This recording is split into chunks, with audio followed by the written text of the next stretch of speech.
Hey, what is up YouTube and welcome back to another gaming video from your boy Hunter. Alright, so in this video I'm actually going to first say thank you for PEGA.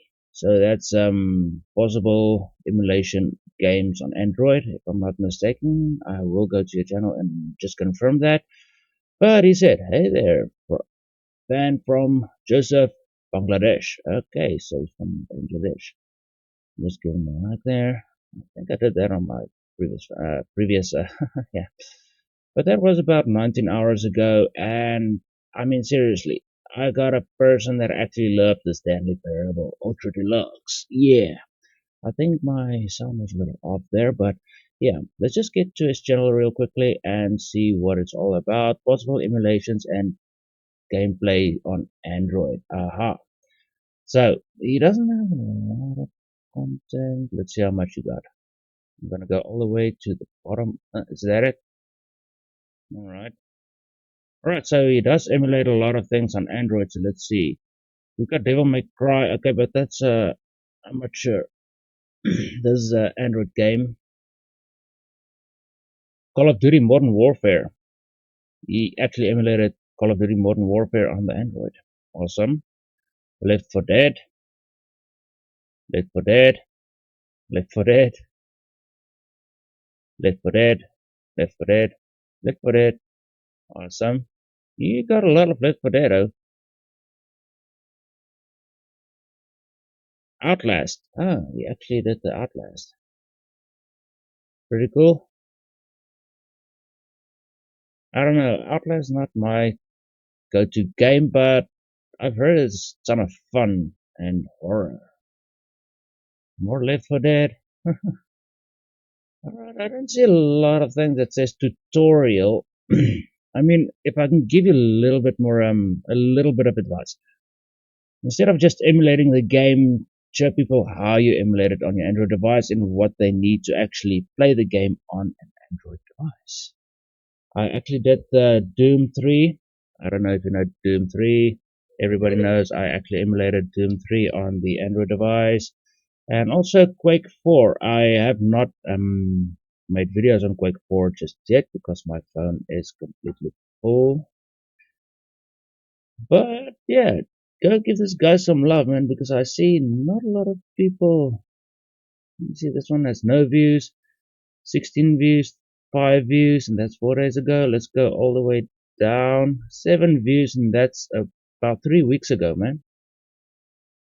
I've got exactly the same problem with my content. A lot of people, I don't know, some of my subscribers don't watch my videos anymore, so. But I still make videos. You can see I've got like 5 views here, 16 views here, 13 views there. And in all of my videos, I just say, okay, if you like the video, give it a like. If you didn't like it, dislike it. And if you're so inclined, share the video. Look at this. The count is going up. People loves the final error crash. I don't know why. I even did the Dragon Ball Kakarot Tournament of Power. Come on, man. I only got 155 views and likes too. Yeah. I mean, if you watch the video, why not just click on that like button? It's really easy, man. Just click it. Just press it. That's it. Or are you one of those guys that watch a video and fall asleep on it? I know I am. But okay, I did that island a while ago. I'm waiting for the views to go up and the likes to go up before I do another edit. Well, I'm actually editing the second part before I actually upload it. I am going to wait for this to actually go up. Yeah, if it doesn't go up, you're gonna keep waiting. If I have to keep waiting, you keep waiting. Yay! I know with this one, there's a lot of other ways to do the arm rig in Blender. You can see I actually explained the architect because somebody had a problem with the architect and I tried to explain it more than one time. Again, I tried to explain it again. How to save. Saving Doom 3, try 2. Yeah. So that's some of my content. But we are going to go back to the Stanley Parable. So I'm going to pause the video. Alright, I'm back. So the current time, let's see, it's about 9 a.m. So 9. Just I think I'm gonna have to. Yeah, you cannot do that. So 9 a.m. 35. I'm gonna put it on 36 because it's gonna probably go up to 36 in a second. Not 26, 30, 36. And 3, 2, 3, 2. Okay, screw it. I'm just gonna go 35. Alright, here we go. Hang on, hang on.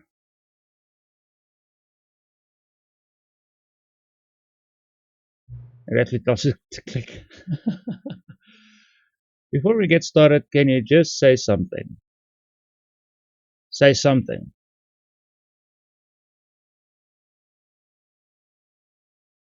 Something. Okay. Think you're actually setting the clock both times, both of the game. Okay. A lot of people don't take that step seriously. They just leave the clock at 12 and call it a day. Ah, man. But you're actually taking the time to set the clock. I appreciate that. Okay. That's how I know that you are about this experience. You're paying attention. Okay. I don't even have a way to know if the time you're setting is correct. Okay. Tell you what, I'll make you a deal. Since you have been Cooper active, the cooperative, next time you boot up the game and see the screen, it just set the clock to your favorite time. Okay. Go ahead and pick whichever time you want, even if it's not the correct time. You've earned it. Okay, here we go. Here we go. This is so fucking hilarious, man. All right, I'll tell you.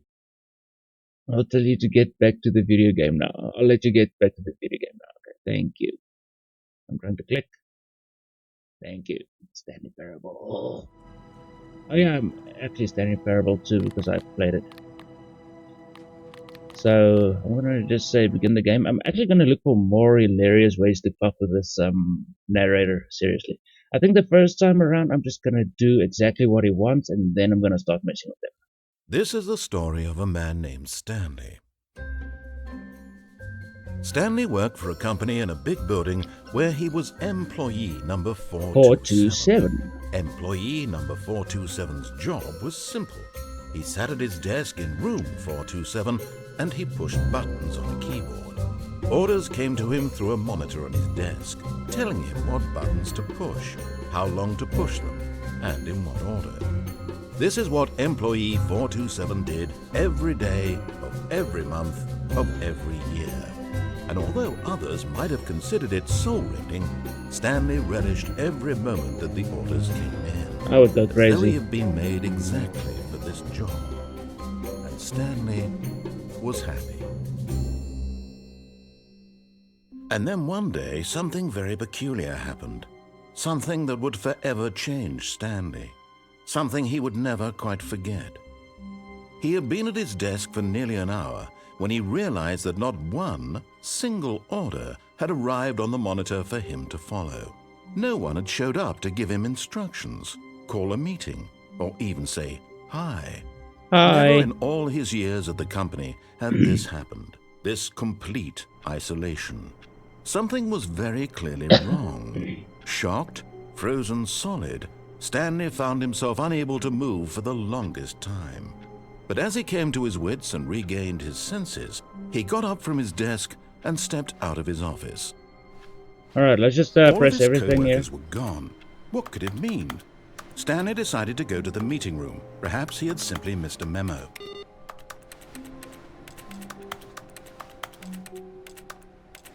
Come on. No matter how hard Stanley looked, he couldn't find a trace of his co-workers.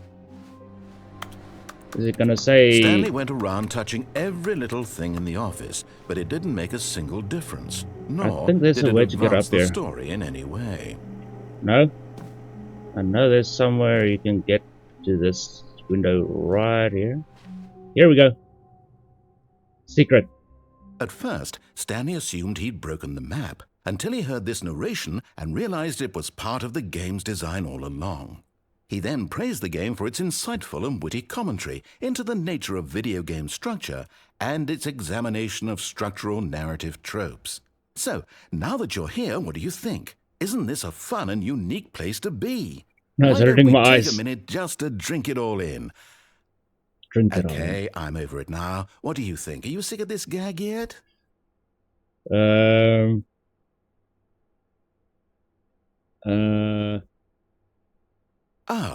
Then in that case, we'll continue. But now, here comes the real question. What do you think would have happened if you had told me that you wanted this to stop? Do you think it would have been particularly different? Would I have taken the same idea but rephrased it superficially to fit that answer? Perhaps you never would even have thought of it if I hadn't brought up the issue in the first place. Oh, now think about it. Will it be worth it for you to restart and then come back here just to do the other option? Clearly, this whole gag takes some time. What if the other option is even longer? How long will you spend in total just to have heard all the narration? Oh, and this is rich. Perhaps you've just played the other option, and now you've come to see what happens in this one. So, what do you think? Which choice was the better one? Imagine if you had selected continue on your first playthrough, how tantalizing it would be not knowing what happens when you pick the other option. Indeed, you are one of the lucky ones. Though if the other option is really miserable to listen to, then perhaps you're not. In fact, I'm just going to say that no one who's listening to this is lucky. Well now, I've built up the other option so much that I'm going to stop talking and leave you to your decision whether to come back here, continue with the game, or just sit in this spot forever and ever. Cheers.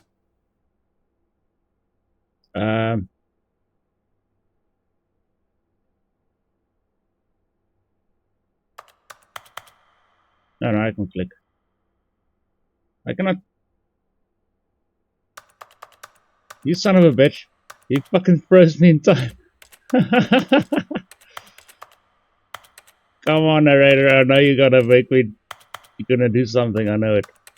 This is a different ending. I know it. No, I cannot. No, I can click. But I cannot click on this.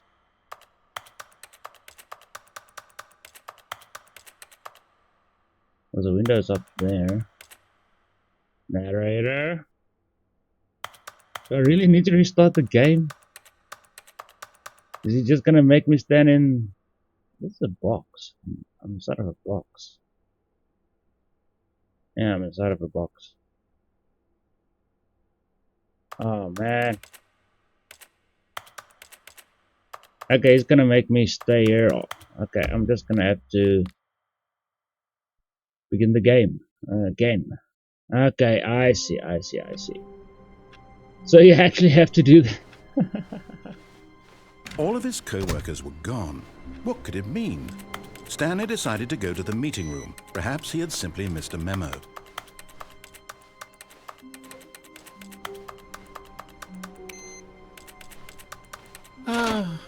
The embrace of an old... Screw it. I'm gonna just I wanna go to menu. I actually wanna start the game from the beginning.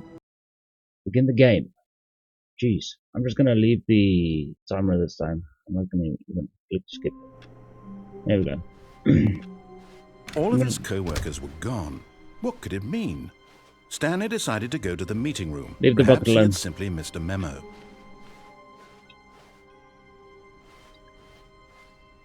Okay, I'm gonna do exactly what he tells me to do. Stanley came to a set of 2 open doors. He's gonna tell me to go to the door left. on his left.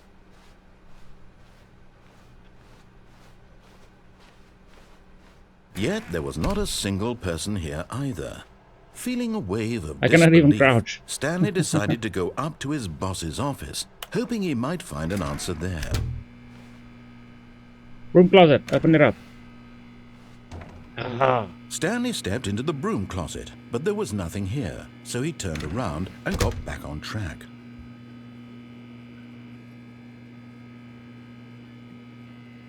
Go on, roast me, bitch. There was nothing here.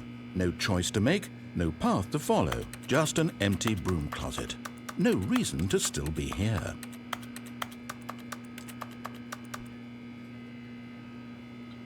Wait a minute. I just realized my controls are messed up.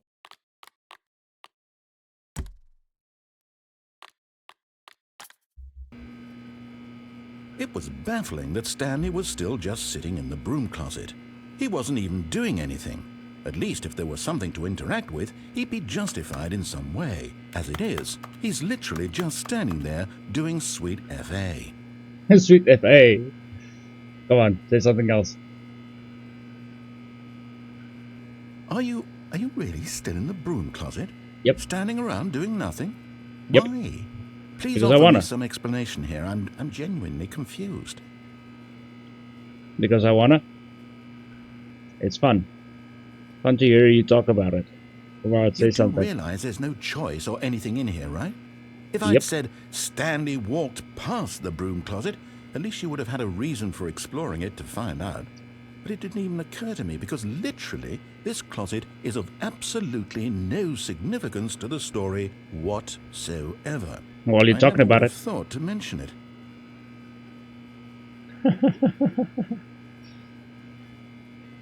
Come on. Maybe to you this is somehow its own branching path.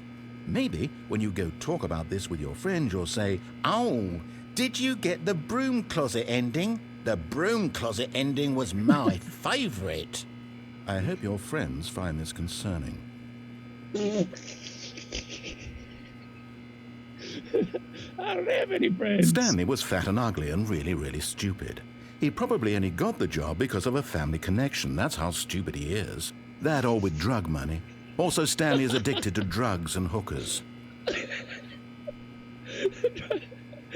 Drugs and hookers, yeah. Well, I've come to a very definite conclusion about what's going on right now. You're dead.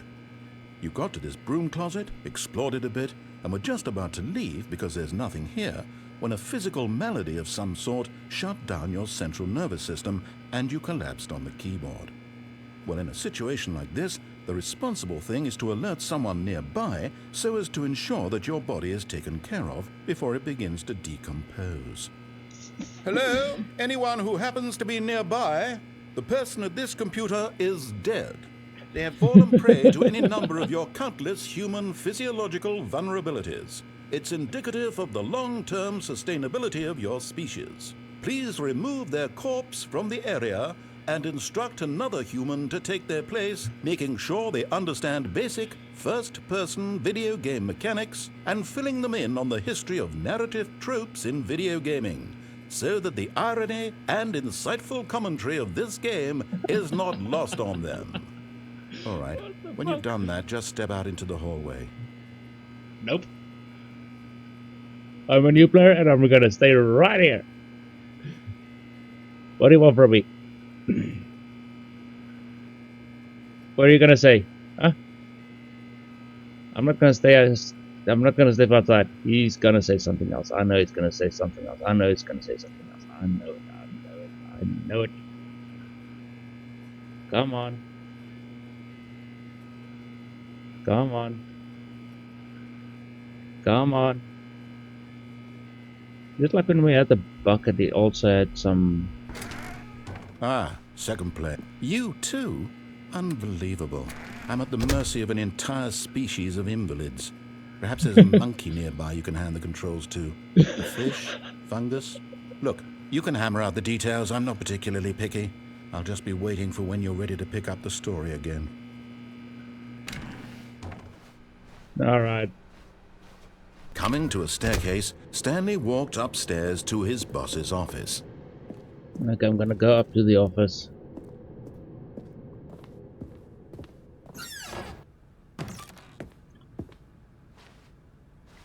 Nothing. Oh yeah, I actually got a copyright from this elevator in there. I have no Stepping idea into why. his manager's office, Stanley was once again stunned to discover not an indication of any human life.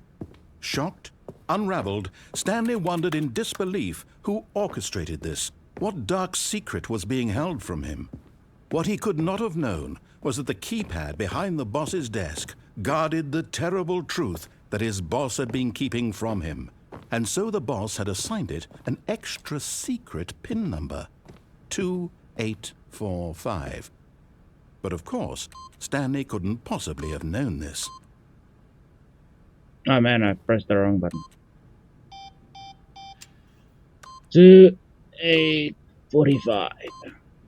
Yet incredibly, by simply pushing random buttons on the keypad, Stanley happened to input the correct code by sheer luck. Amazing. He stepped into the newly opened passageway. I don't think there's another way you can actually mess around with this narrator. Okay. I'll just go down.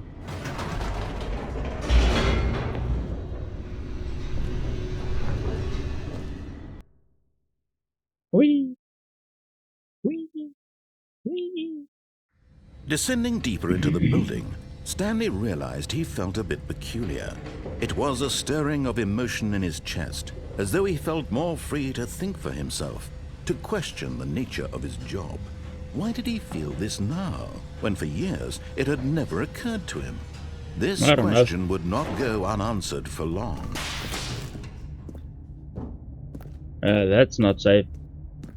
Stanley walked straight ahead through the large door that read Mind Control Facility. Alright, I'm gonna do the mind control first.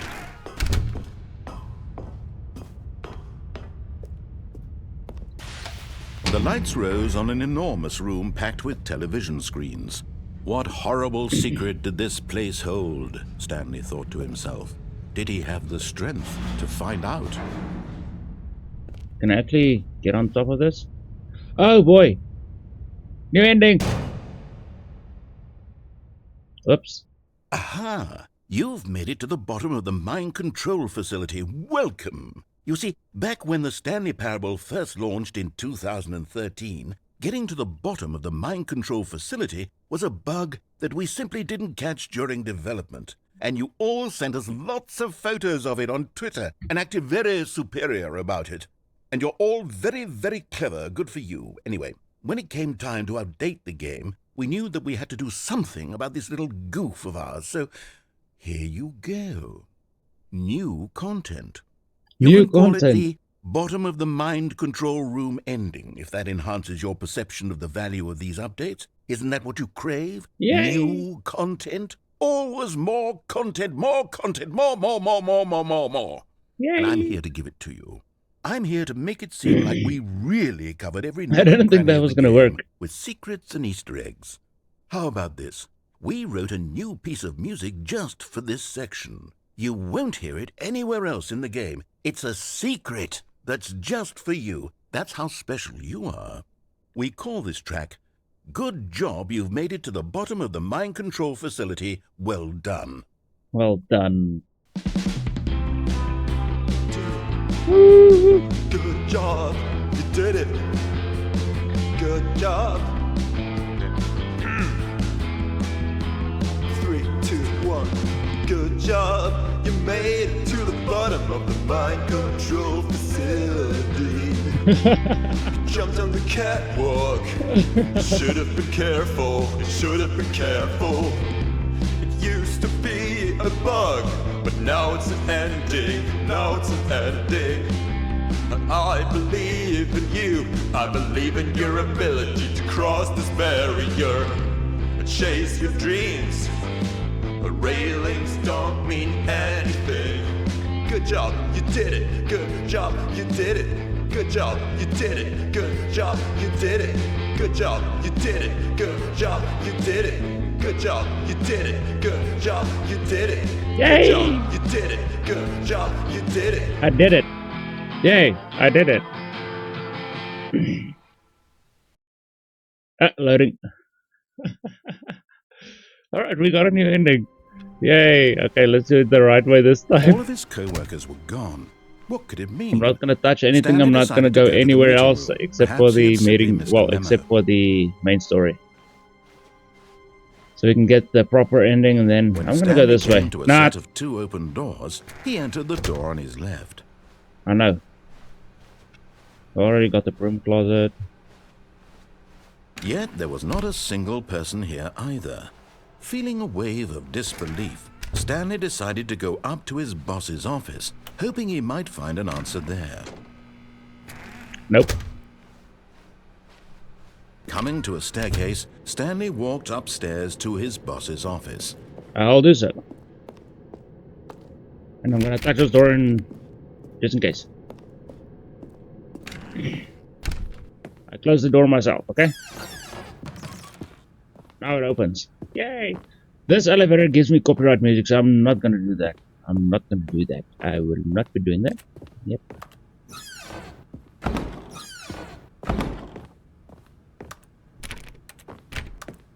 Stepping into his manager's office, Stanley was once again stunned to discover not an indication of any human life. What could it mean? Stanley wondered aloud to nobody. He began while Stanley was in such a rush to get through the story as quickly as possible, he didn't even have a single minute to just let the narrator talk. That kind of anxiety isn't healthy, so he relaxed for a few moments with some calming New Age music. Oh, come on! I think I got another ending! Oh, man! Open up the damn thing, man! Feeling soothed and rejuvenated, Stanley calmly walked forward into the opened passageway. I'm gonna do that. Oh, fuck me.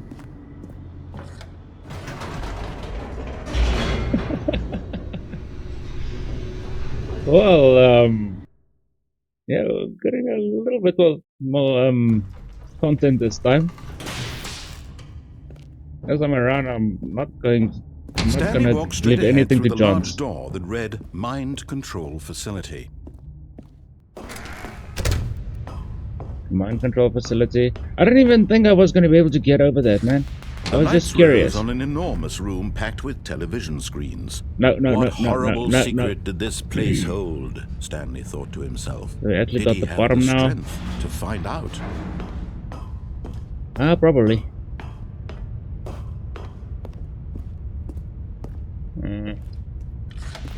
Now the monitors jumped to life. Their true Into the nature Matrix. revealed. Each bore the number of an employee in the building, Stanley's co-workers. The lives of so many individuals reduced to images on a screen, and Stanley, one of them, eternally monitored in this place where freedom meant nothing. Fired. Nobody's working that one. Poor guy. They got fired for no reason. Go to CCMA. This mind control facility, it was too horrible to believe. It couldn't be true. Had Stanley really been under someone's control all this time? Was this the only reason he was happy with his boring job? That his emotions had been manipulated to accept it blindly? Probably. No. He refused to believe it. He couldn't accept it. His own life in someone else's control? Never. It was unthinkable. Wasn't it? It's Was it even unfathomable. possible? Had he truly spent his entire life utterly blind to the world?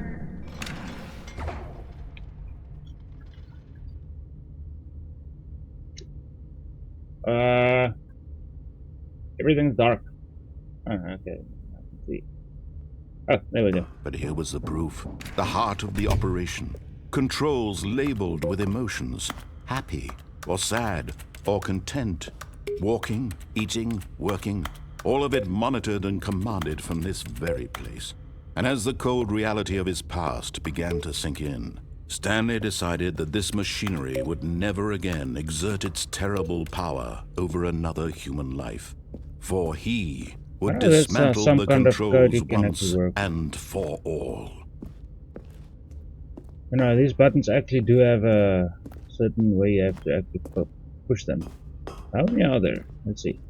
We've got one over there, two over there, and I think one over there. No. Is there something to do with it? I'm not sure. One.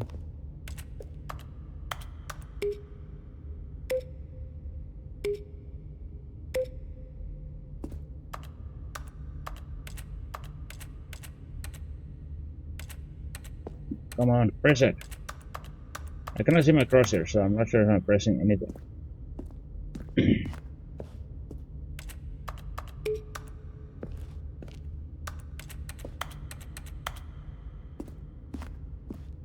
Alright, so let's see if we can figure out this code. Is there any indication on what the code is supposed to be?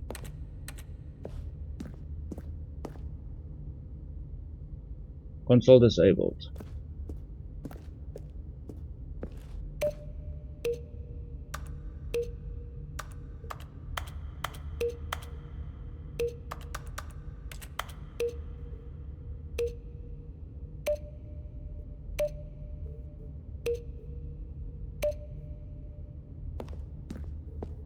I think that could be the end.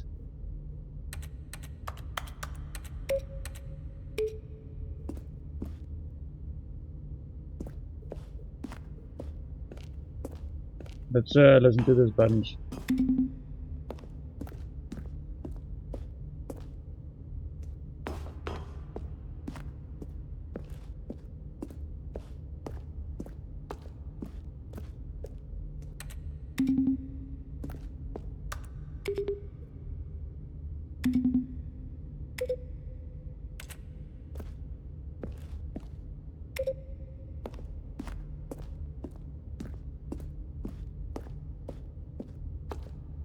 Maybe that's it. I'm not sure. I'm just guessing.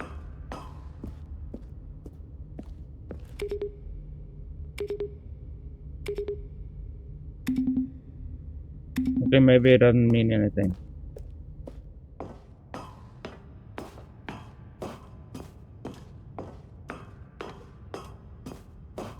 And when at last he found the source of the room's power, he knew it was his duty, his obligation, to put an end to this horrible place and to everything it stood for.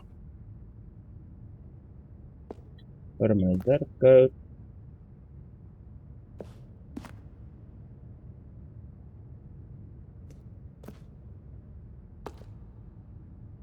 I cannot jump.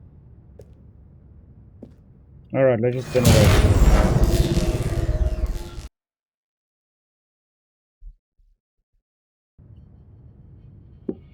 I shut it down.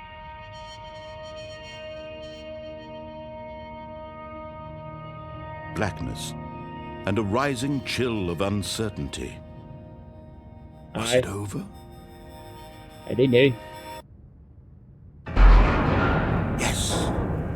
He had won. He had defeated the machine, unshackled himself from someone else's command. Freedom was mere moments away. Yay.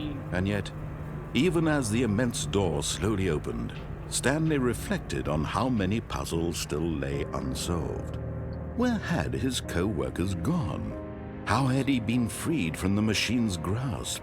What other mysteries did this strange building hold? But as sunlight streamed into the chamber, he realized none of this mattered to him, for it was not knowledge or even power that he had been seeking, but happiness. Perhaps his goal had not been to understand, but to let go. No longer would anyone tell him where to go, what to do. I wonder if there's a bug you can get over, whatever drop down there. Lives, it will be his. And that was all he needed to know. I don't it was think so. Perhaps the only thing worth knowing. Stanley stepped through the open door. Stanley felt the cool breeze upon his skin, the feeling of liberation, the immense possibility of the new path. You smell that? This was exactly I smell the bullshit. way, right now, that things were meant to happen. And Stanley was happy. Oh, man.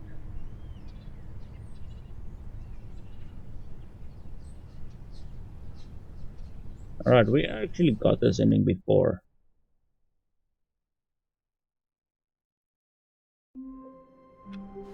Alright, let's try and mess it up a little bit. All of his co-workers were gone. What could it mean? So we already got that Stanley one. decided to go to the meeting room. Perhaps he had simply missed a memo.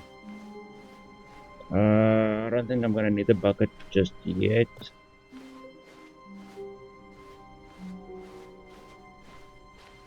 When Stanley came to a set of 2 open doors, he entered the door on his left. This was not the correct way to the meeting room, and Stanley knew it perfectly well. I know. Perhaps he wanted to stop by the employee lounge first, just to admire it. Nope. I'm just gonna go right through it. Yes, truly a room worth admiring. But eager to get back to business, Stanley took the first open door on his left. And so he detoured through the maintenance section, walked straight ahead to the opposite door, and got back on track. Nope.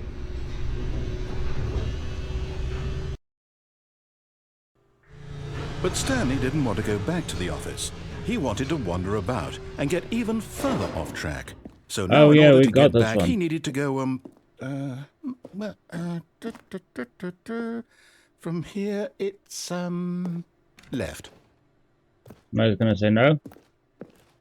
I'm just gonna get close to it and he's gonna close down the door. No, it's to the right, my mistake. No, not the right. Why would I have ever said it was to the right? What was I thinking? It's clearly... Oh dear, would you hold on for a minute, please? Now, let's see. We went down right, left, down, left, right. Yep, okay, yes. I've got it now. This story is absolutely, definitely this way. Uh-huh. No.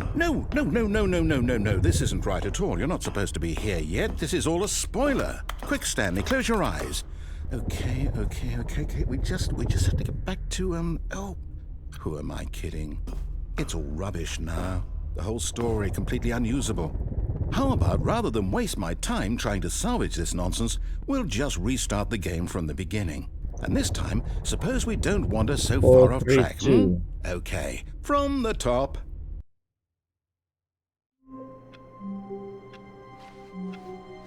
All of his co-workers were gone. All of the balloons are gone as well. Stanley decided to go to the meeting room. Perhaps he had simply missed a memo.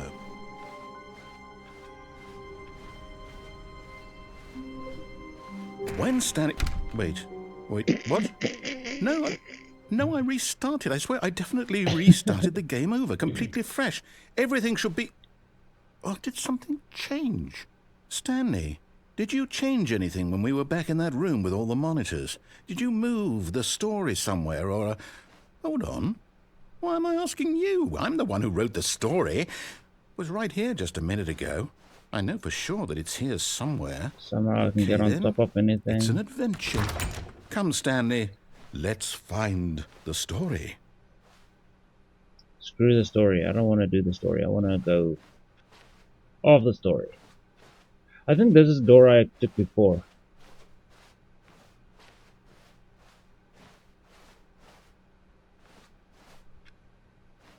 Not that one.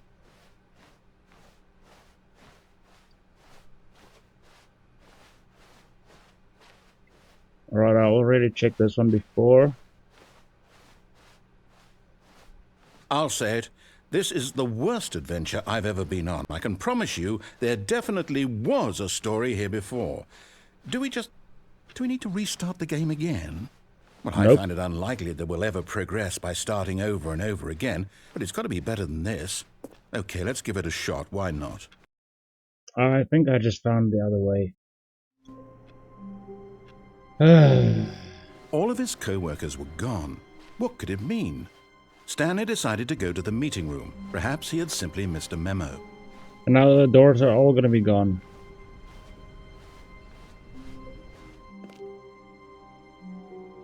Okay, yep, it's worse. I might be remembering this wrong. It's possible the story is back where we just came from.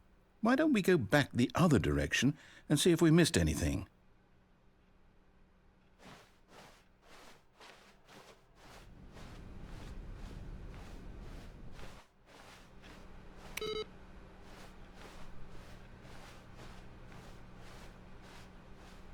This one was fire.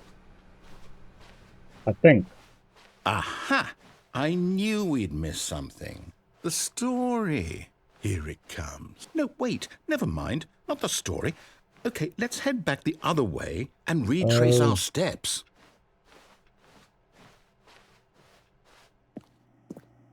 Now this, well, I'll be honest, I don't recognize this place at all. Is this the story? I don't think so. I can't quite recall, but I believe my story took place in an office building. Is that correct? Do you remember, Stanley? Well, do you know what? Since I've completely forgotten what we were supposed to be doing, how about this? You win! Congratulations! I know you put in a lot of hard work, and it really paid off. So, good job. Oh, So we still need to jump down the... I don't feel right about this at all. We both know you didn't put in any actual work for that win. Some people win fair and square, and this was not one of those situations. Okay, I'm getting weirded out by whatever this place is. I don't care what might happen this time. I have to restart. Again. All right, I've got a solution. This time, to make sure we don't get lost, I've employed the help of the Stanley Parable Adventure Line. Just follow the line. How simple is that? Okay, so apparently I have to follow. Okay.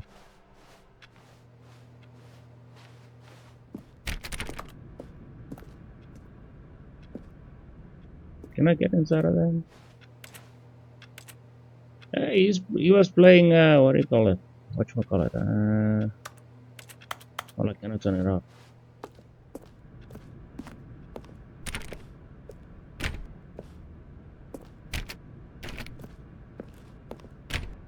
You see? The line knows where the story is. It's over in this direction. Onward, Stanley, to destiny. Though, here's a thought. Wouldn't wherever we end up be our destination, even if there's no story there? Or to put it another way, is the story of no destination still a story?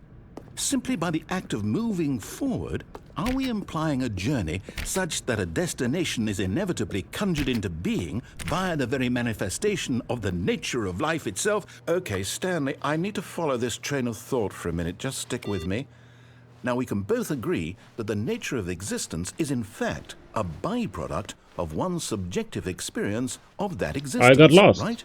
Okay. Now, if my experience of your existence rests inside of your subjective experience of this office, is this office, in fact, the skeleton of my own relative experiential mental subjective construct? Whoa.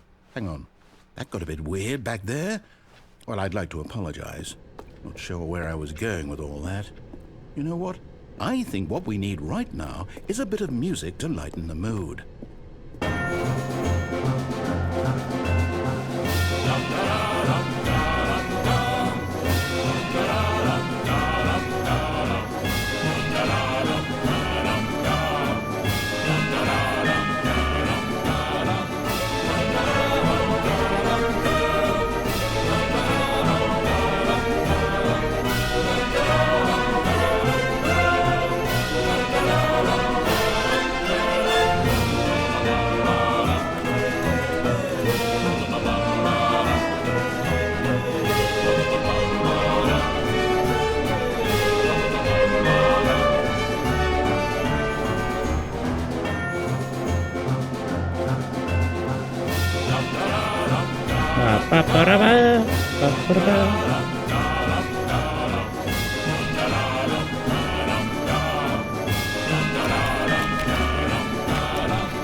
Cut the music, go back and look at that fern.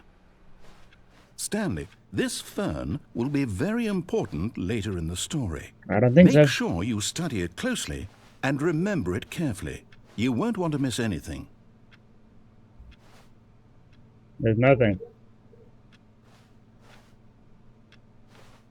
Whatever. Wait, what? We're back at the office? No. Line, you do know we're looking for the Stanley Parable, right? The story? Is any of this ringing a bell? Wait a minute. 4 to 6.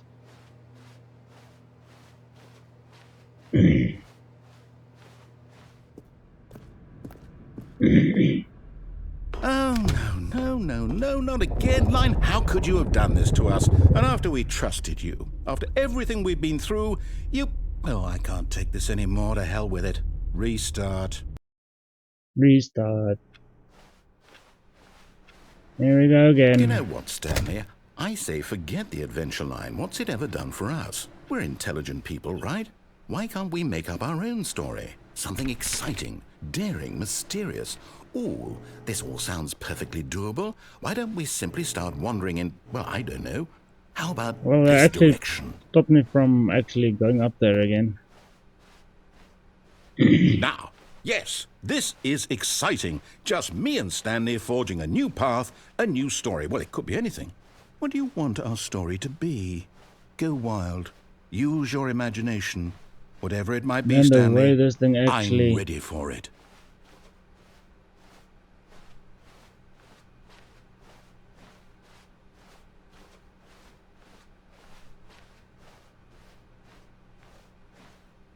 Look at this, the way it actually changes.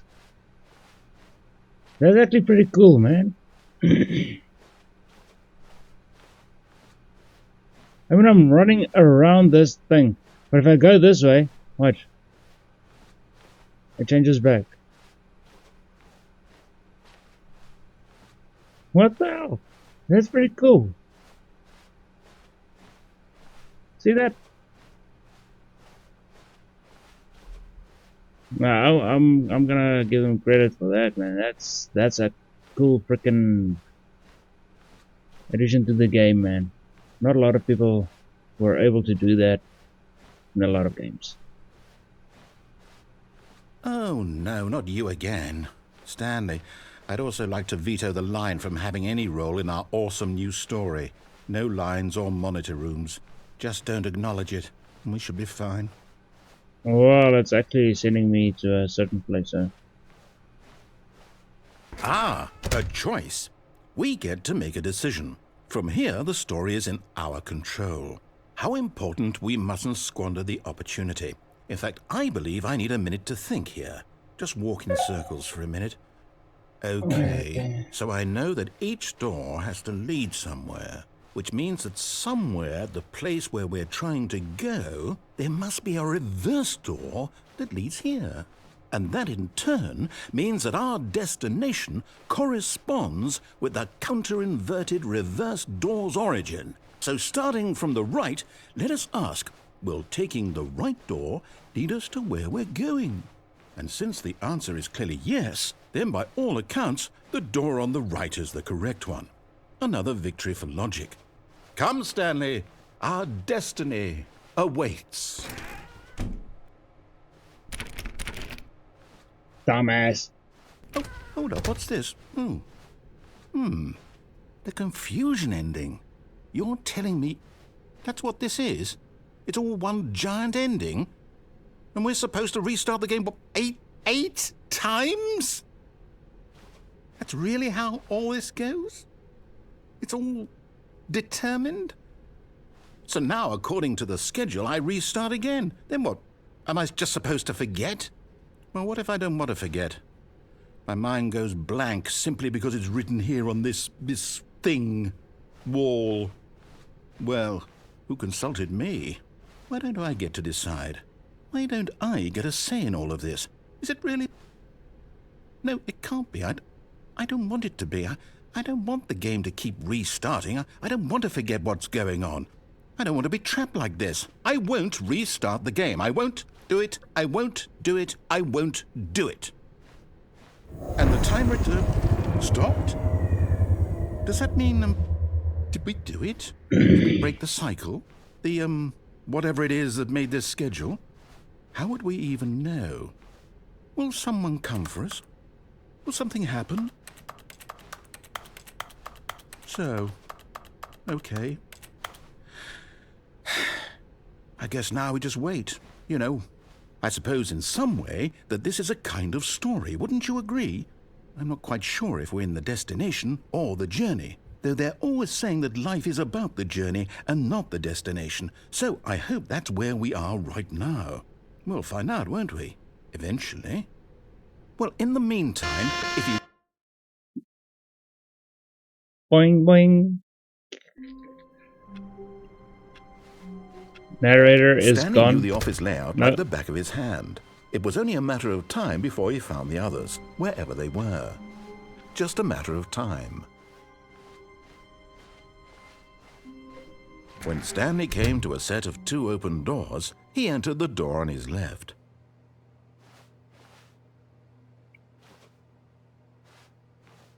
I'll do the left one. Last time I actually tried to fuck with him again by going through the other door. Yet there was not a single person here either. Feeling a wave of disbelief, Stanley decided to go up to his boss's office. Coming to a staircase, Stanley walked upstairs to his boss's office. But Stanley just couldn't do it. He considered the possibility of facing his boss. Admitting he had left his post during work hours, he might I have to find all of the endings. And in such a competitive economy, why had he taken that risk? All because he believed everyone had vanished? His boss would think he was crazy. And then something occurred to Stanley. Maybe, he thought to himself, maybe I am crazy. All of my co-workers blinking mysteriously out of existence in a single moment for no reason at all? None of it made any logical sense. And as Stanley pondered this, he began to make other strange observations. For example, why couldn't he see his feet when he looked down? Why did doors close automatically behind him wherever he went? And for that matter, these rooms were starting to look pretty familiar. Were they simply repeating? No, Stanley said to himself, this is all too strange. This can't be real. And at last, he came to the conclusion that had been on the tip of his tongue. He just hadn't found the words for it. I'm dreaming, he yelled. This is all a dream. Oh, what a relief Stanley felt to have finally found an answer, an explanation. His co-workers weren't actually gone. He wasn't going to lose his job. He wasn't crazy after all. And he thought to himself, I suppose I'll wake up soon. I'll have to go back to my boring real-life job pushing buttons. I may as well enjoy this while I'm still lucid. So, he imagined himself flying and began to gently float above the ground. Then he imagined himself soaring through space on a magical starfield, and it too appeared. It was so much fun, and Stanley marveled that he had still not woken up. How was he remaining so lucid? And then perhaps the strangest question of them all entered Stanley's head. One he was amazed he hadn't asked himself sooner. Why is there a voice in my head dictating everything that I'm doing and thinking? Now the voice was describing itself being considered by Stanley, who found it particularly strange. I'm dreaming about a voice describing me, thinking about how it's describing my thoughts, he thought. And while he thought it all very odd and wondered if this voice spoke to all people in their dreams, the truth was that, of course, this was not a dream. How could it be? Was Stanley simply deceiving himself, believing that if he's asleep, he doesn't have to take responsibility for himself? Stanley is as awake right now as he's ever been in his life. Now, hearing the voice speak these words was quite a shock to Stanley. After all, he knew for certain, beyond a doubt, that this was in fact a dream. Did the voice not see him float and make the magical stars just a moment ago? How else would the voice explain all that? This voice was a part of himself too. Surely, if he could just... He would prove it. He would prove that he was in control, that this was a dream. So he closed his eyes gently, and he invited himself to wake up. He felt the cool weight of the blanket on his skin, the press of the mattress on his back, the fresh air of a world outside this one. Let me wake up, he thought to himself. I'm through with this dream. I wish it to be over. Let me go back to my job. Let me continue pushing the buttons. Please, it's all I want. I want my apartment and my wife and my job. All I want is my life exactly the way it's always been. My life is normal. I am normal. Everything will be fine. I am okay.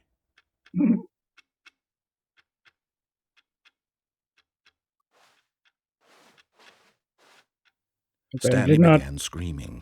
Please, someone, wake me up. My name is Stanley. I have a boss. I have an office. I am real. Please, just someone tell me I am real. I must be real. I must be. Can anyone hear my voice? Who am I? Who am I? And everything went black. Hey, you racist fucking narrator. This is the story of a woman named Mariella. Oh, yes, Mariella's story. Mariella woke up on a day like any other.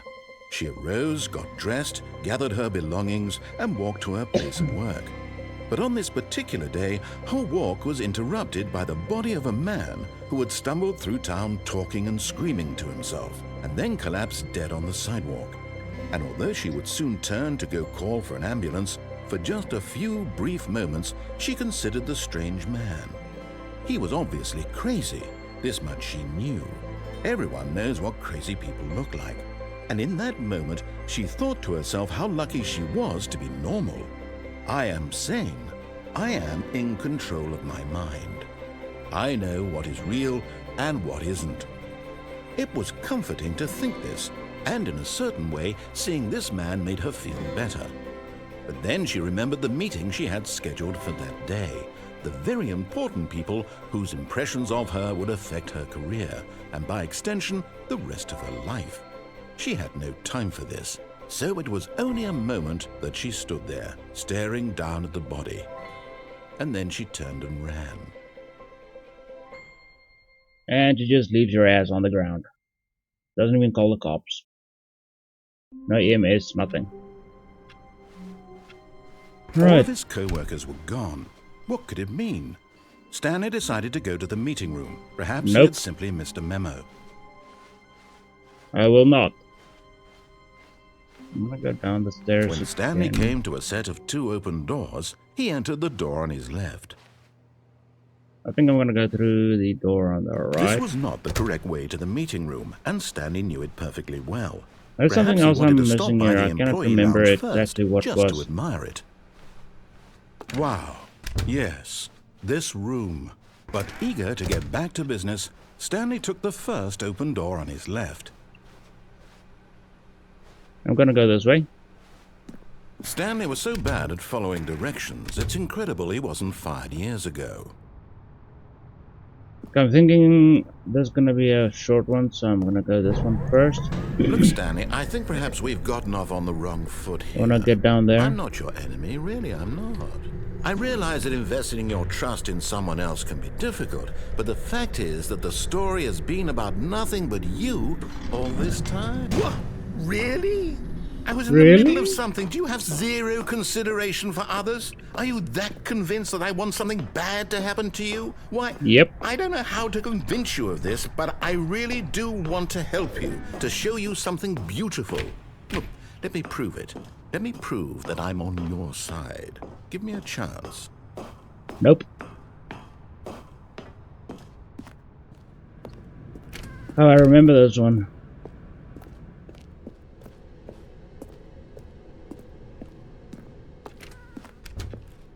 Now listen carefully, this is important. Stanley walked through the red door. And I'm gonna go through the blue door. Aha, perhaps you misunderstood.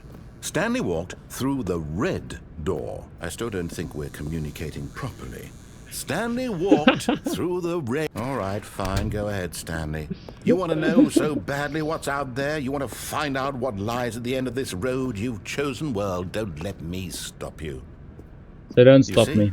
There's nothing here. Told you I have Haven't to even find the finished net building gun. this section of the map because you were never supposed to be here in the first place. Broken rooms, exposed developer textures. Is this what you had wanted? Was it worth ruining the entire story I had written out specifically for you? Most Do you not think definitely. I put a lot of time into that? Because I did. And in the end, it was all for... Wait a minute, something is completely wrong with the graphics as well. What's going on with the graphics, man? Windows, everything's fine. So the shadows that are completely bugged. Okay. nothing, because this is what you wanted to see. Help me here, Stanley. Help elucidate these strange and unknowable desires of yours. What would have made this game better? What did you want to see? Vehicles? Skill trees? Work with me. You've given me absolutely nothing so far. I want to see more of the Let me story. take a stab in the dark at a new design, and you can give me some feedback. There we go. A third option. This already feels leaps ahead of where we were before. Go ahead, Stanley. Take it for a spin. Alright, I'm gonna go for the third option. Okay, I'm going to stop you there. Now, tell me about your experience with this new version. Would you say that the game benefited from allowing you more choices? Feel free to be honest. Let me I'm be looking for nice some to him real this time. critical feedback here. Aha! You see, I knew I was onto something. Where do these flashes of inspiration come from? How did I know the game needed a third door? Well, it's instinct mostly, a calling in your gut. I really couldn't say where the idea came from, except that I felt it in my soul. You can't teach that, Stanley. Don't even try. Here, based on the data from your previous playthrough, I've compiled a new version. And to be perfectly candid, I think I've knocked it out of the park with this one. Let's take a look. I think if you do fuck world leaderboard.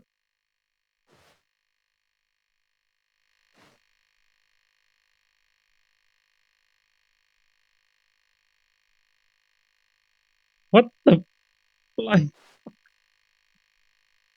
And I'm at the very bottom. This is you. How long does it take you to get to the correct door? Complete the story in total. Award 1. Well, we got a leaderboard, and I'm at the very bottom. I'm gonna go back. Now, would you say that competitive leaderboard helped you feel motivated to keep walking through doors? Again, honest answers, please. Hey, I nearly forgot. I've got a prototype of a new game I've been working on, and now would be a lovely opportunity to give it some playtesting. You wouldn't mind taking a look at it, would you? Perfect. Let me boot it up. Okay. In this game, the baby crawls left towards danger.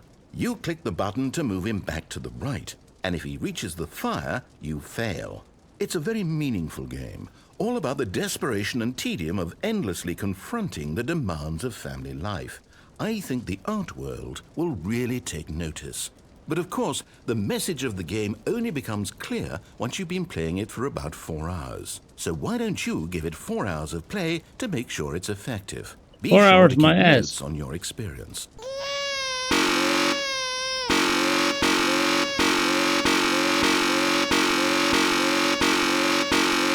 That hurts my ear.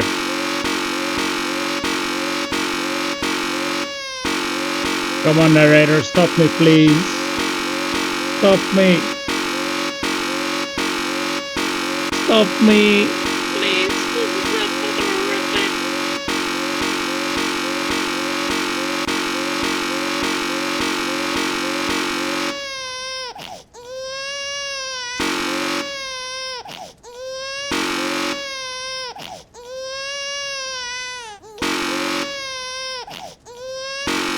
You know, screw it. He's not gonna say anything. Bye. You heartless bastard. Did you do it because you hate babies or purely to spite me? That Because was if to it's the spite latter, you. well, I don't know what to do. I'm completely out of ideas. I can't think of a single thing that might improve the experience for me. I'm not even going to try. I'm out. I'm done. It's over. Thank you for playing. Your input was extremely valuable. Oh, hey, since my game was so awful, why don't we play someone else's game, just to ease the pain? Let's see. What do we have here? Yes, this seems like it'll work. Let's give it a shot. What do we have here?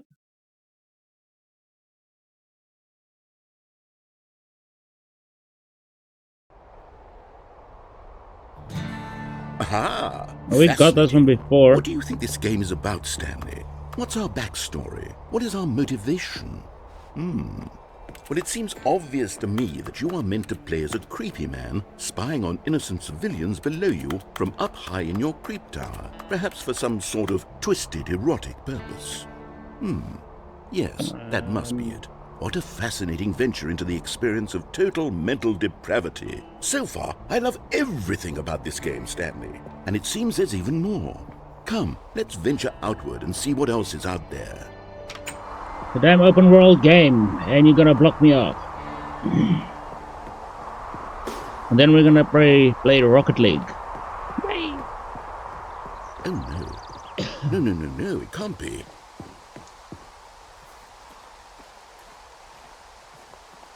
It is. It's an open world game. Good God, quickly block it off. Oh, You son of a bitch. thank goodness, Stanley. What a close call.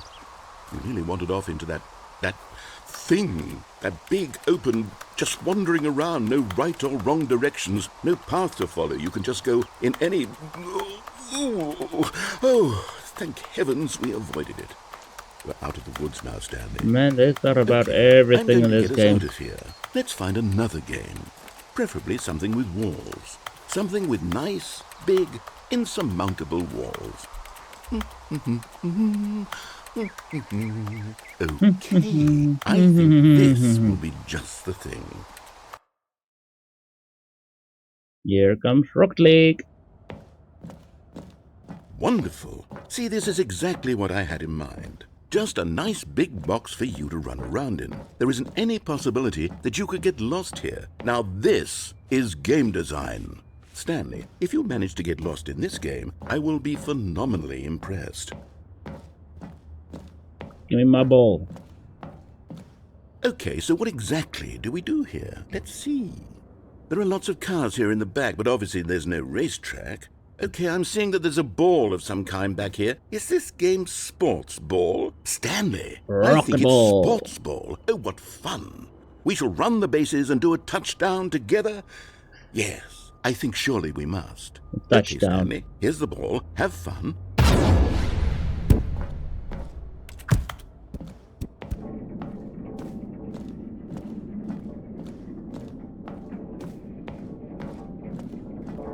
Are you doing it?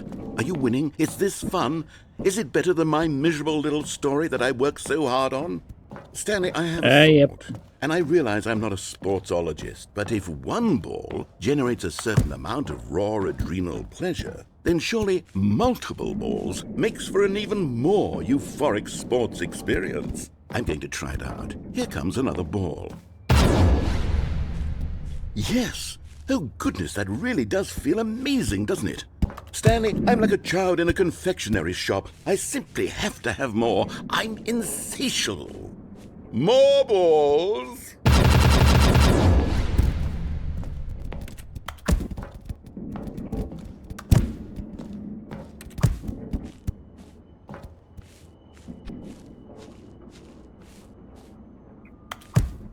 Are you enjoying this, Stanley? Yep. Are you having fun? Yes. Is this a real video game? Yep. Well, I sure hope you're having a good time, because guess what? It's over. That's right. You son of a bitch. Your little fun comes to an end. This is my game, and what I... Hold on. What are you doing? Hello, what are you doing? Last time I went through the blue door, wasn't it? Stanley, don't do that. I can't follow you there. I can't help you. How will you write a story? I actually didn't want to go down there. I didn't see. I forgot I did the same thing previously.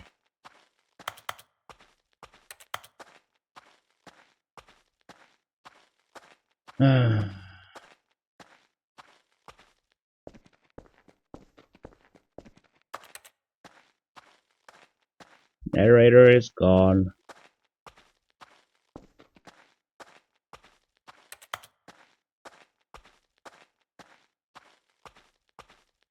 423,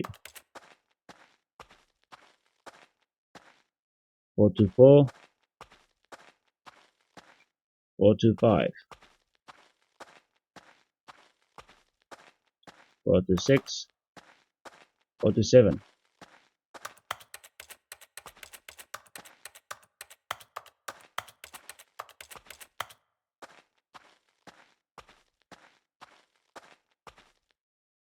And the narrator restarted the game. I wonder what he found. If what he wanted was to be the leading man in his own story, well, perhaps he's gotten it, down in wherever he is right now. I wonder if he's happy with his choice, and if he's learned the heavy cost that comes with it. He'll understand soon what I was trying to tell him. He needs me. Someone who will wrap everything up at the end, to make sense out of the chaos and the fear and the confusion. That's who I am. That is what I mean to this world. Oh, yes. Yes, I'll be back. There's no other way. Once this ends, after it all comes to a close, then I'll be back. The end will be here soon. Right now we have to stay on the elevator, excavator, whatever, that platform. Remember, we have the phone as well. And I unplugged it the last time, so I'm gonna answer it this time. Wait, Stanley thought to himself. Am I sure that the orders stopped coming in? How is that possible? They never stopped. Surely I was mistaken. When Stanley came to a set of 2 open doors, this was not the correct way to the meeting room, and Stanley knew it perfectly well. Perhaps he wanted to stop by the employee lounge first, just to admire it. The lounge was sublime, a work of art.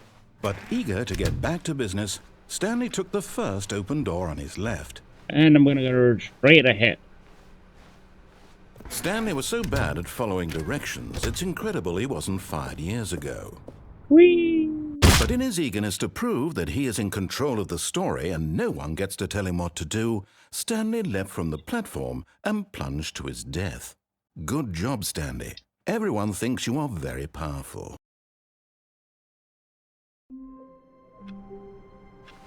Alright, so that's a quick ending. There's a phone ringing. Good morning. Thank you for contacting the Future Happiness Foundation. We are confirming your shipment of 1,327 cardboard boxes to your place of work. Can you verify that this is correct? I'm just gonna leave it. Wait a minute. Is she gonna keep talking?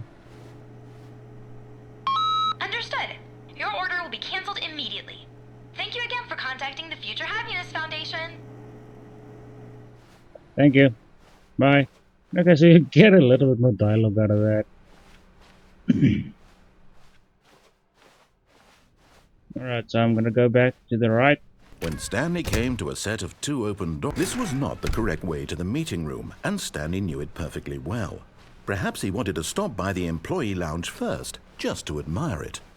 Nope. Standing now in this incredible room, but eager to get back to business, Stanley took the first open door on his left. Stanley was so bad at following directions, it's incredible he wasn't fired years ago. Look, Stanley, I think perhaps we've gotten off on the wrong foot here. I'm not your enemy, really, I'm not. I realize that investing your trust in someone else can be difficult, but the fact is that the story has been about nothing but you all this time. There's someone you've been neglecting, Stanley. Someone you've forgotten about. Oh, yeah.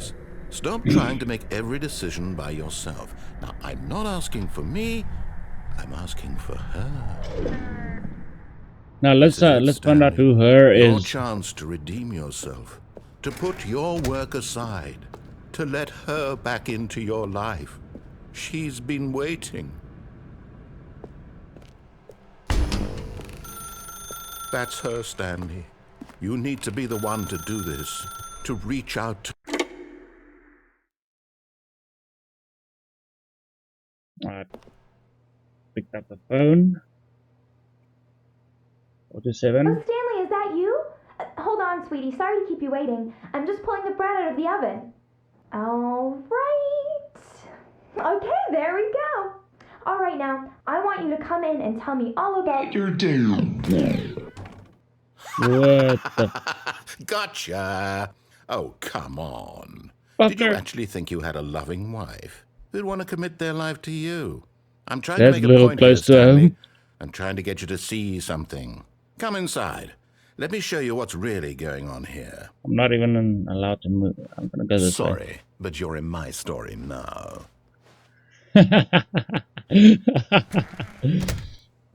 This is a very sad story about the death of a man named Stanley. Good morning, employee 427. Press Q on your keyboard. Stanley is quite a boring fellow. He has a job that demands nothing of him, and every button that he pushes is a reminder of the inconsequential nature of his existence. Press T on your keyboard. Look at him there, pushing Q, buttons, doing exactly what he's told to do. Now he's pushing a button. Now he's eating lunch. Now he's going home. Now he's coming back to work. One might even feel sorry for him, except that he's chosen this life.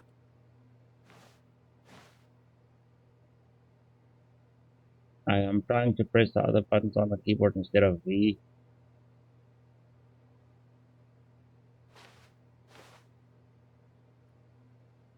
One, two, three, four. Right.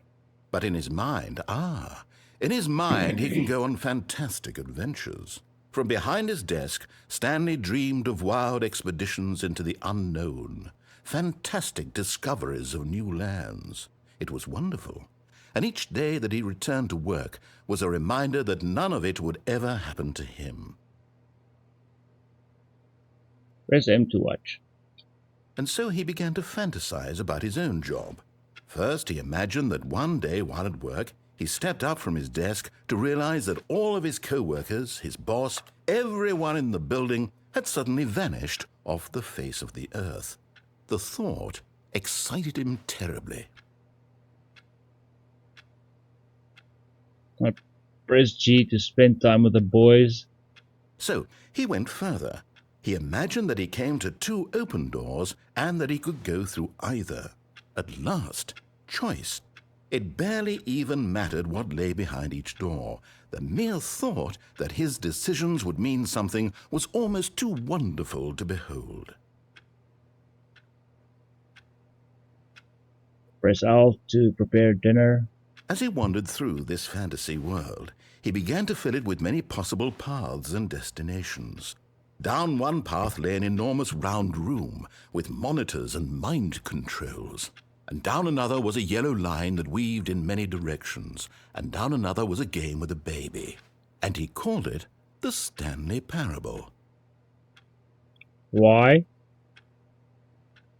It was such a wonderful fantasy, and so in his head he relived it again, and then again, and again, over and over, wishing beyond hope that it would never end, that he might always feel this free. I'm gonna Surely start back there's an into answer the down some new office. path, mustn't there be? Perhaps if he played just one more time.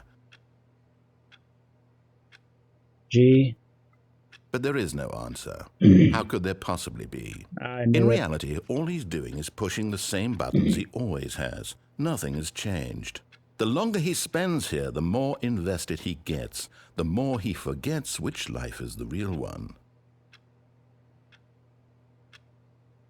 Press X to go to sleep. And I'm trying to tell him this, that in this world he can never be anything but an observer, that as long as he remains here, he's slowly killing himself. But he won't listen to me. He won't stop. Here, watch this. Stanley, the next time the screen asks you to push a button, do not do it. You see? Can he just not hear me? How can I tell him in a way that he'll understand that every second he remains here, he's electing to kill himself? How can I get him to see what I see? How can I make him look at himself? Press M to question nothing.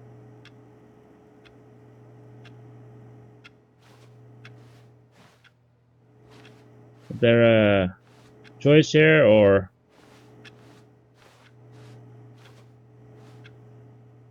Alright. I suppose I can't, not in the way I want him to. But I don't make the rules. I simply play to my intended purpose, the same as Stanley. We're not so different, I suppose. I'll try once more to convey all this to him. I'm compelled to. I must. Perhaps, well, maybe this time he'll see. Maybe this time. And I tried again, and Stanley pushed a button. Please die. And I tried again, and Stanley pushed a button. And I tried.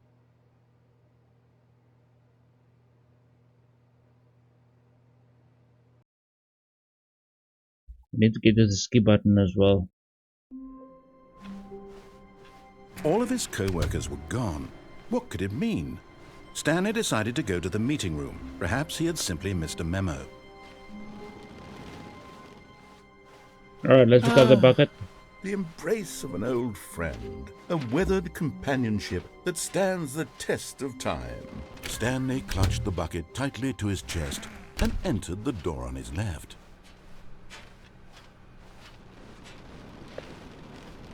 Man.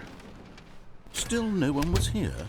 Stanley needed the bucket's warmth and comfort now more than ever. Perhaps his boss's office was where he'd find answers. Alright, we already got that ending before. Coming to a staircase, Stanley and the bucket walked upstairs to the boss's office. Okay. Just wanted to check. I remember what that one was.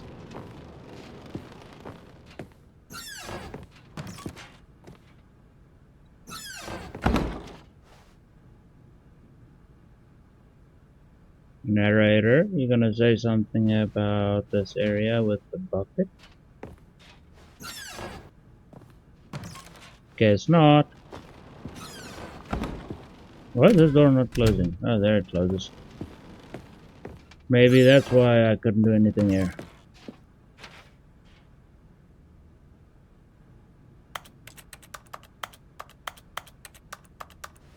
Okay.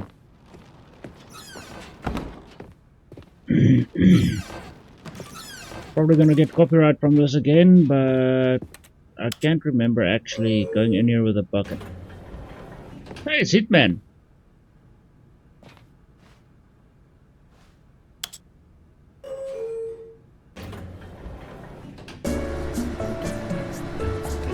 No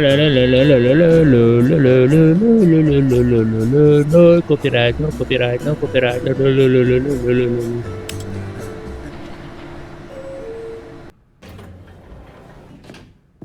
It's just so weird. Stepping into his manager's office, Stanley was once again stunned to discover not an indication of any human life. Crushed by the weight of this revelation, Stanley may have broken down into an emotional dumpster fire if not for the soothing presence of the bucket. Even now, in his darkest of hours, did the bucket's warmth and guiding light pierce the dark clouds of confusion and chaos. It would be with him, always. The bucket would, and he knew it. The two of them were inseparable. At this point, Stanley was so absorbed in the tender spiritual connection he shared with the bucket that he didn't notice the keypad behind the boss's desk. How's it this Nor in his time? bliss of simply being near the bucket did he have any notion that the PIN number for the keypad was 2845. My bad. But Stanley guessed the correct code by sheer luck. Was it that the bucket knew all along? Was the bucket guiding him? Yes, this is certainly the most logical explanation. Oh, we had to do this one without the bucket. Actually escaping without the bucket.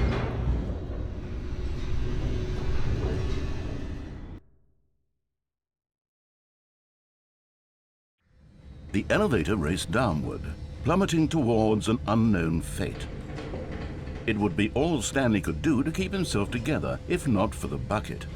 Soothing him, comforting him, reassuring that in this darkest moment of uncertainty, he would be all right. The bucket is here for you, Stanley. Everything will be fine. That's very cool. Stanley and the bucket walked straight ahead through the large door that read, Mind Control Facility.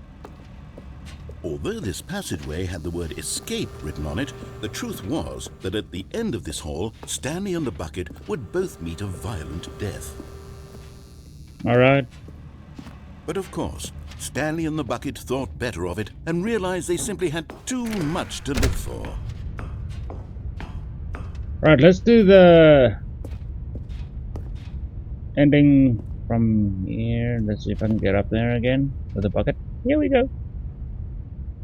But just as Stanley was about to proceed further into the mind control facility, he tripped and fell over the railing and into the dark void below. Thankfully, he fell directly onto the bucket, which safely cushioned his fall. Now, The poor what to do bucket. next? Stanley wondered. Stanley and the bucket could find no way out of this enormous pit, and so eventually they decided that the best thing to do would be to simply get comfortable down here.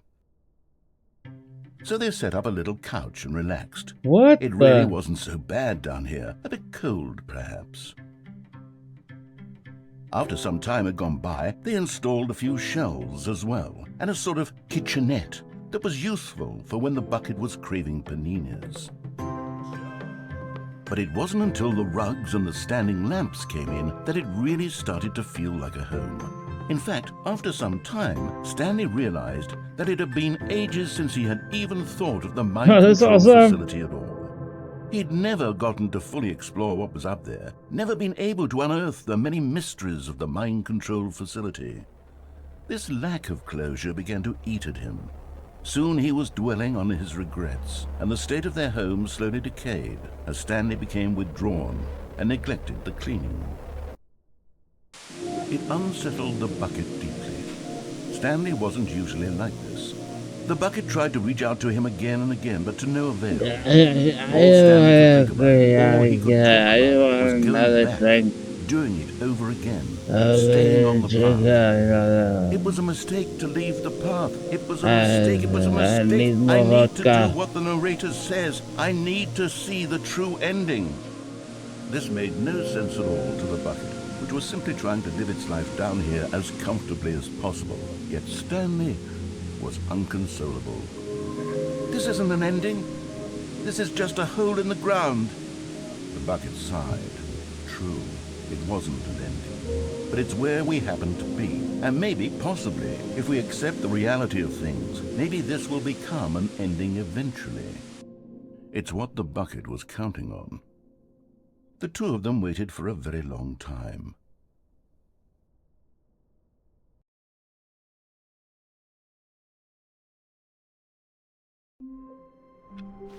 Whoa. All of his co-workers were gone. What could it mean? Stanley decided to go to the meeting room. Perhaps he had simply missed a memo. Get the bucket. The bucket made Stanley want to be a better man and a better co-worker. In time, perhaps, he would become both of those things. Stanley clutched the bucket tightly to his chest and entered the door on his left.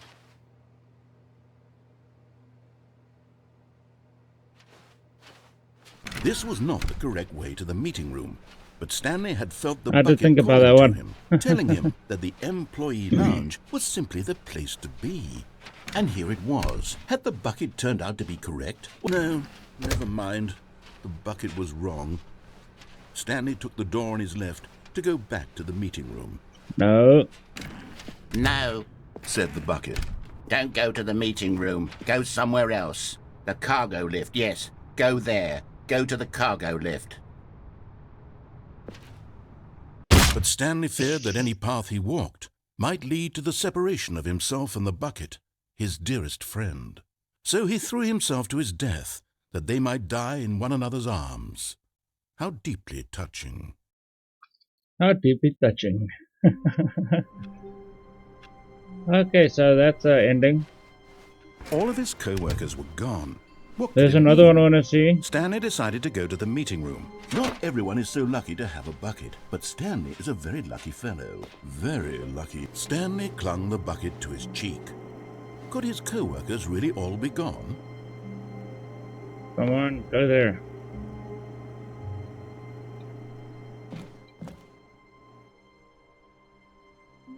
Yes, whispered the bucket into Stanley's ear. We've done it. We've escaped from that dull office and that pesky narrator. At last, Out here in the white void we are alone. Now, and for the first time, I can reveal to you my true self. The bucket began to tell Stanley of its life and its history, of the countless wars it witnessed, desecrating the land and lives of untold numbers of innocent humans, and the bucket's own complicity therein, of sadness and regret, and the many years it spent dwelling on the actions it might have taken to curb the madness and the decay, if only it had been stronger, of hope and redemption, and its crusade to uplift the stock of life for the common man, to manifest justice where none existed, and the bittersweet reality of time, to see one's dreams and wishes met halfway, meted out in parcels like charity, and abandoned as soon as the warm glow of inspiration begins to dim. The opportunities to do so much more. There was so much it could have done, perhaps, the bucket wondered to itself. Perhaps if it had seen its own darkness with a clearer perception. This was way too much for Stanley. What are you talking about? He screamed. You're a bucket! To this, the bucket furrowed its brow. No, said the bucket. not since the evil wizard Gambhorata first ensnared me in his machinations as payback for the sacred amulet I stole from his treasured vaults. I was young back then and could not conceive the ramifications of— No! Stanley screamed even louder this time. This is stupid! You are a bucket! This is so stupid! Why are we even doing this?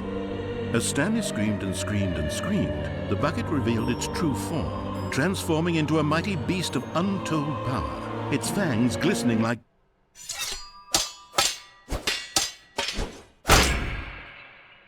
The fuck? My God, Stanley, you did it. You saved us from the bucket. Thank God you already had all 12 emblems of sages and knew the incantations to summon their true power. Otherwise, we would have easily been overwhelmed by the bucket's power. I'm speechless. You've demonstrated such bravery here today. Come, let's restart the game, and we'll agree to never again go trifling with this bucket, nor the dark magic cast away inside of it. I'm gonna do it again. I'm gonna pick it up again. Hopefully I can pick it up again. How wonderful. Stanley was alone. Finally.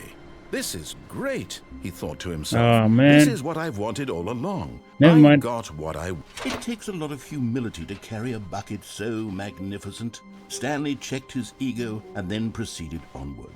Stanley clutched the bucket tightly to his... This was not the correct way to the meeting I room. know it's not the But correct Stanley way. had felt the bucket calling to him, telling him that the employee lounge was simply the place to be.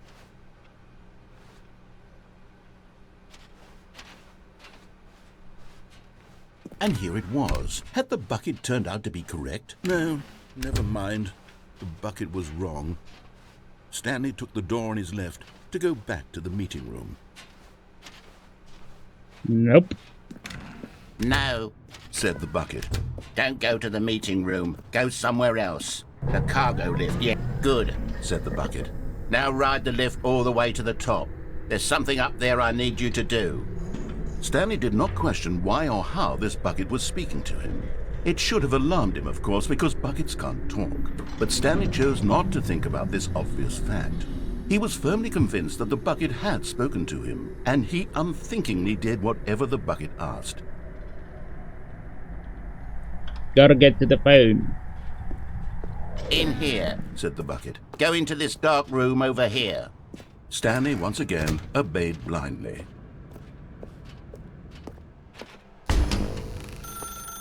Right. Now pick up the phone. Said the bucket. Pick up I the don't know. phone and it will... Let's unplug it. Hold on. Why did you unplug the phone? Were you trying to resist the bucket's orders? Stanley, I was joking. Obviously, the bucket isn't talking to you and telling you to do things. Buckets can't talk. It was a joke. Don't you get the joke? It's funny, Stanley. A talking bucket. Can't you see? Oh, goodness. I must have really bungled up the delivery if you actually took me seriously. Where did I mess up the joke? Should I have paused for longer or spoken quicker? Comedic timing is so difficult. I wish I were better at it. But there isn't exactly an instructional video on comedy that one can watch to fully... Oh, wait, yes, there is. He's gonna show me an It's instruction sitting video. right here. Let's take a look. What is comedic timing? What is comedic timing? How does it work? How long should it last? How can it be used to effectively silence your political enemies? And more importantly, can it be taught in its entirety within 90 seconds? Thankfully, the answer to all of these questions is yes. Let's dive deeper. If you've ever told a joke or made someone laugh, in all likelihood, you did it while standing 50 to 80 centimeters from them in a room of no more than 76 degrees Fahrenheit, with one of your arms raised straight upward at a 15-degree angle from your body. These are the optimal conditions for good comedic timing. To begin the joke, start by stating and spelling your name. Next, provide a brief synopsis of the joke, including the specific times at which the recipient of the joke will laugh, and then spell out your name a second time. With these steps complete, it's time to begin the humor. Speak the entire joke in no more than 18 seconds and no less than 13 and a half, pausing only for bathroom breaks when necessary. When the joke has concluded, it is customary to inform your listener that the joke is over by declaring in your loudest possible voice, "I'm Dunny with the funny." Let's practice screaming, "I'm Dunny with the funny" now. Nope. That's not how a joke works. Good. This saying is a perfect example of expectations management, which is the cornerstone of good comedy. Finally, it's time to hand out surveys. Collecting hard data from your audience on how rapt they were throughout the joke is the only way to grow or learn as a comedian. An effective survey should be no less than 10 pages long and should include the same question reprinted several times, just to ensure the survey taker is actually paying attention and not simply filling in answers at random. And that's all there is. With these strategies at your disposal, you'll have audiences doubled over in laughter and even tripled over in laughter in no time at all. Just remember to let them stop laughing at some point, you gut-busting little scamp. After all, we're each of us needed on the front lines of the war to fight the 12-legged invader who threaten our very existence, and who very likely die in a hailstorm of bullets and mandibles. All of us must be prepared to give our lives to this noble cause, just as our children must do after us, and their children after them. Godspeed, and may Earth reign supreme. Not likely. Hey, goodness, this video is a little outdated, isn't it? Well, no matter. I think the fundamentals of proper comedic timing are still as relevant today as they were back then. So with that in mind, I believe the only way forward is for us to return to the two doors and walk through all of this again, so I can try telling my story with more appropriate comedic delivery. Come along, let's head back. All right. What are the chicken cross road? Well, according to Google, there's no answer. What came first, the chicken or the egg? This time, I'm really going to nail the delivery. You'll be in stitches. A talking bucket, you'll say? How ridiculous. How absurd. What a hilarious concept. The king of comedy. That's what you'll call me. Thank goodness we had the instructional video. Otherwise, who knows where we'd be right now. Well, I wouldn't be the king of comedy, that's for sure. The bucket spoke to Stanley. The bucket spoke. The bucket spoke. Oh, I'll figure it out on the fly. No need to overthink things.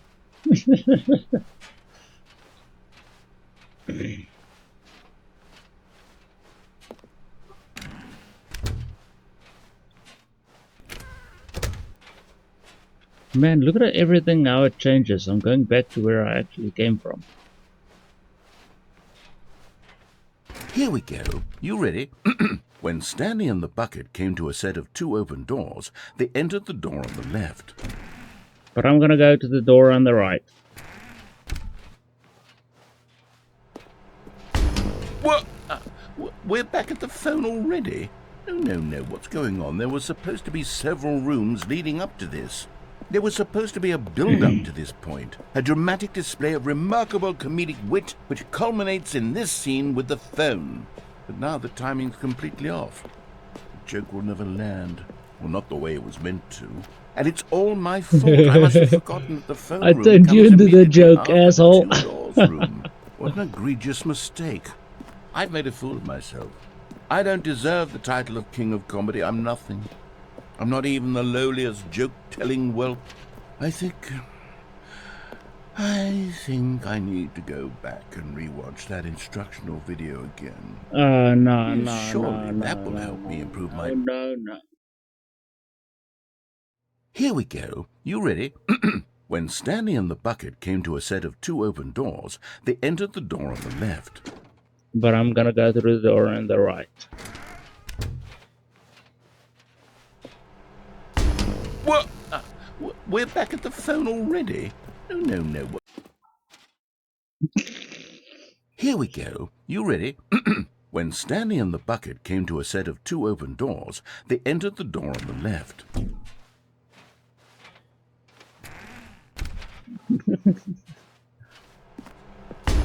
What?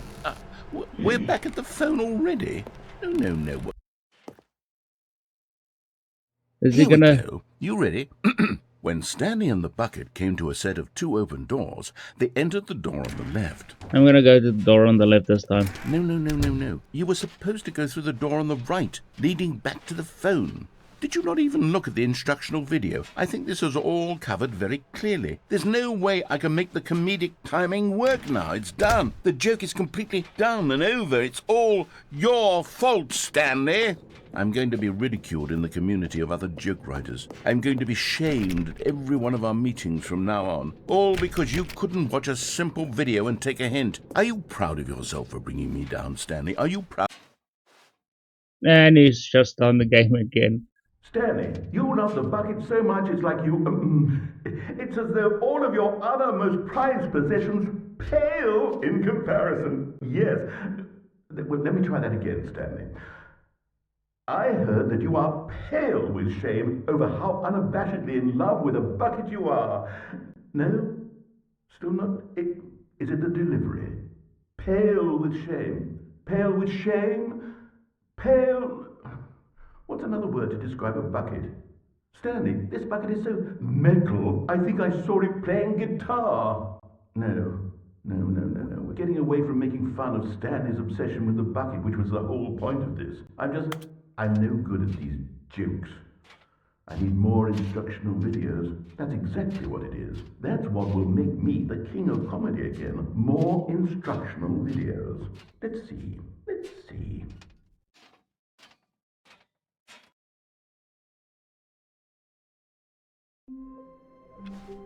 Here we go again. Hello. This is a recorded message scheduled either by you or a person in your place of work.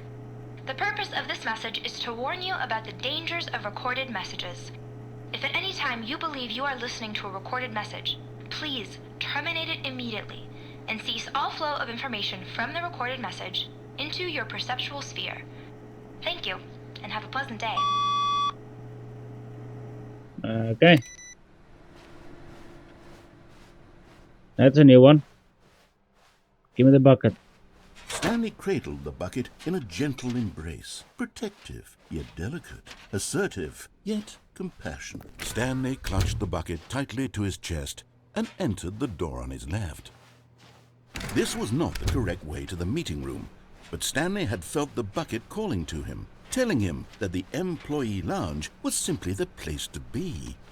And here it was. Had the bucket turned out to be correct? No, never mind. The bucket was wrong. Stanley took the door on his left to go back to the meeting room. We still need to use the bucket to get to that elevator. I think we did that before, I can't remember. No, said the bucket. Don't go to the meeting room. Go somewhere else. The cargo lift, yes. Good, said the bucket. Now ride the lift all the way to the top. Did I There's actually something do up that there one? I need you to do. Stanley did not question why or how this bucket was speaking to him. It should have alarmed him, of course, because buckets can't talk. But Stanley chose not to think about this obvious fact. He was firmly convinced that the bucket had spoken to him, and he unthinkingly did whatever the bucket I want to asked. get to the phone again. In here, said the bucket. Go into this dark room over here. Stanley once again obeyed blindly.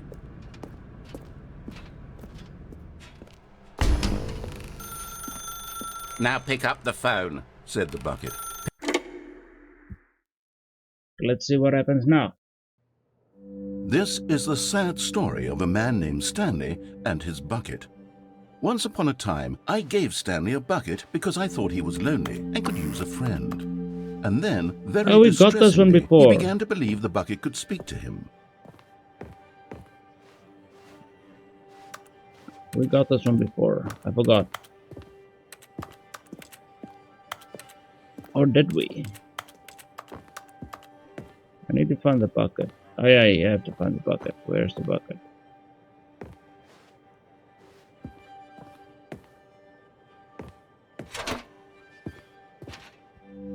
The Stanley Parable Reassurance Bucket was merely meant to provide the comforting glow of companionship.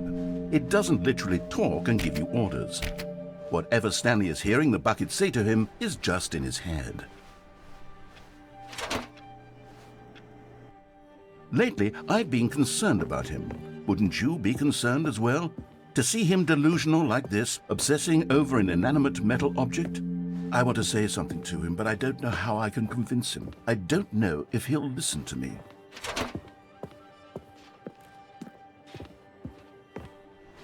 Oh, I'll try anyway. Stanley, can you hear me? Listen to me. It's just a bucket.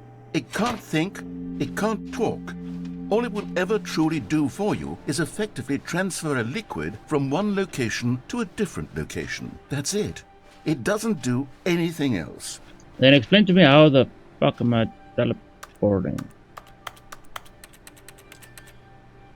You see, he's not listening. He's still taking orders from the bucket. You know, once upon a time it was me he took orders from. Me he trusted and listened to. Now all he cares about is this awful bucket.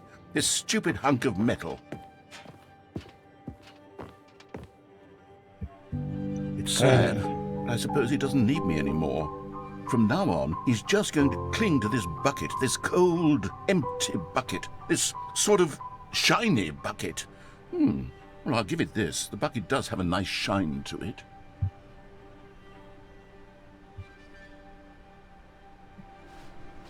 Let's go get the bucket again. I forgot how to get the bucket. Yes, I suppose on closer inspection that it doesn't quite look like your average hardware store bucket. It's just a little more, what am I trying to say? Sturdier, more capable of transporting liquid. Like it would be better at moving an amount of water from one room to another. Oh my God, what am I saying? Better at carrying water from room to room. It's a bucket. It's literally just a bucket. Why do I feel some need to point out the ways in which it's so much more than just a regular bucket? Oh no, I'm having feelings for the bucket.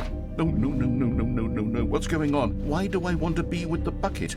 Hear what the bucket has to say. Do anything it asks. What's wrong with me? I don't understand. Perhaps if I had the bucket, this would be less confusing. Yes, the bucket could tell me what to do in this troublesome situation. Stanley, give me the bucket. Give it to me. Give me the bucket, Stanley. I need it. Give it to me now. Give it or I'll... No, my bucket. My bucket. My precious. The bucket of power. Stanley knew the office layout like the back of his hand. It was only a matter of time before he found the others, wherever they were. Just a matter of time. Alright, let's leave the bucket behind. When Stanley came to a set of 2 open doors, there was he entered the door on his left. This was not the correct way to the meeting room, and Stanley knew it perfectly well. Let's go to the Perhaps escape. He wanted to stop by the employee lounge first, just to admire it. It was okay. But eager to get back to business, Stanley took the first open door on his left.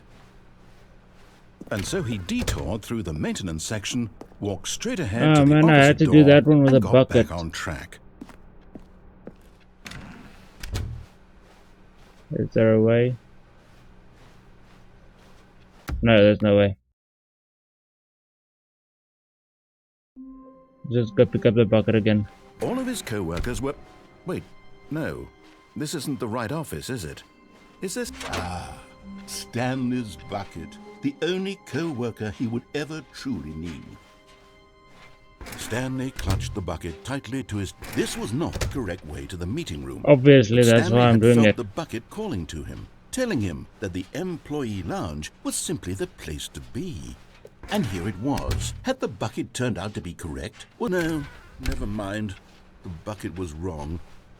Stanley took the door on his left to go back, and so the two of them detoured through the maintenance section and walked straight ahead to the opposite door. I can't remember if I did this with the bucket or not. If I did, I will good just restart. Stanley, I'm glad you found your way here. I knew you'd find this place eventually. You see, your friends and I are concerned for you, Stanley. Oh, we We've come got this together one here before. because we care about you very much. It's this bucket you're carrying around everywhere.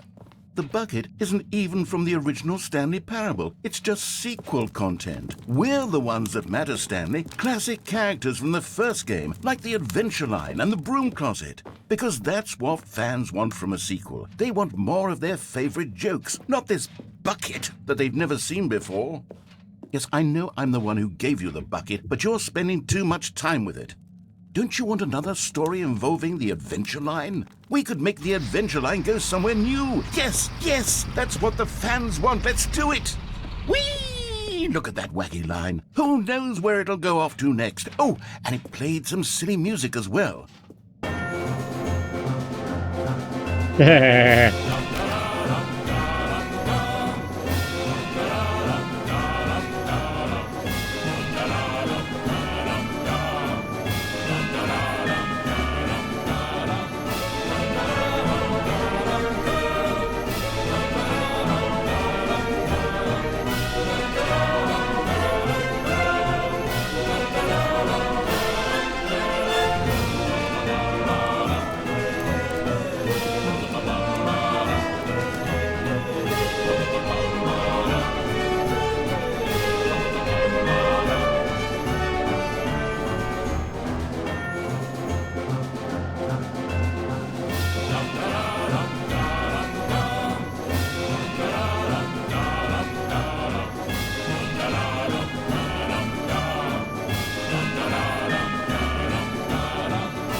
Now this is what the Stanley Hey, Parable is all give me about. my music back. Don't you remember all those great jokes from Where's the my original music? dialogue? Also, Piece of Stanley's shit. addicted to drugs and hookers.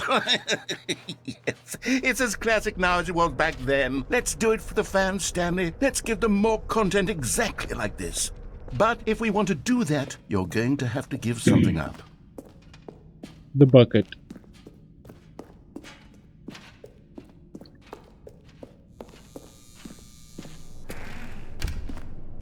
Don't you get it, Stanley? We need to get rid of the bucket. That's why I'm very proud to introduce a brand new character. This is the Bucket Destroyer. I think it'll make a wonderful new addition to the rich lore of the Stanley Parable. True, it also was There not has in to be the a way original to game, but it's such a actually well disobey fleshed the out character narrator. with so much personality that to me it already feels as though it's been part of the cast all along. Don't you agree? See if there's a way to actually jump down or... Can you guess what the Bucket Destroyer does? Surely you No, don't need me shit. to spell it out for you. Go ahead now, Stanley. Say goodbye to the bucket. And I then will pop it not. into the machine when you're ready.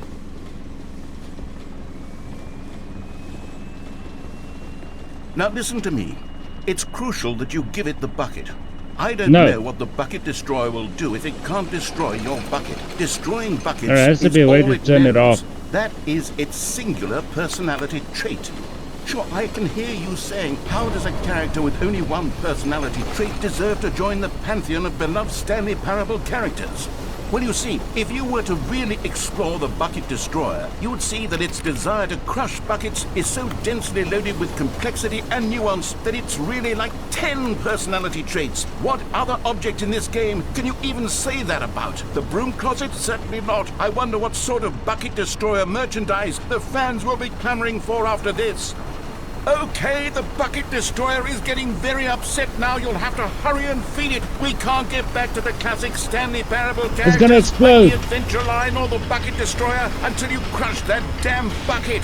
Quickly now, the fans are waiting. Do it, the fans, Stanley. Give the fans what they want. Hurry and... Not gonna happen. Yeah. Boom. Oh, we did this one before. And I tried to give him the bucket bucket. destroyer, my prized creation. You had so much potential. We were going to do such marvelous things with you, tell such spellbinding stories about you. All of it squandered now. Goodbye, new friend. For the moment in time that you were here, you were magnificent.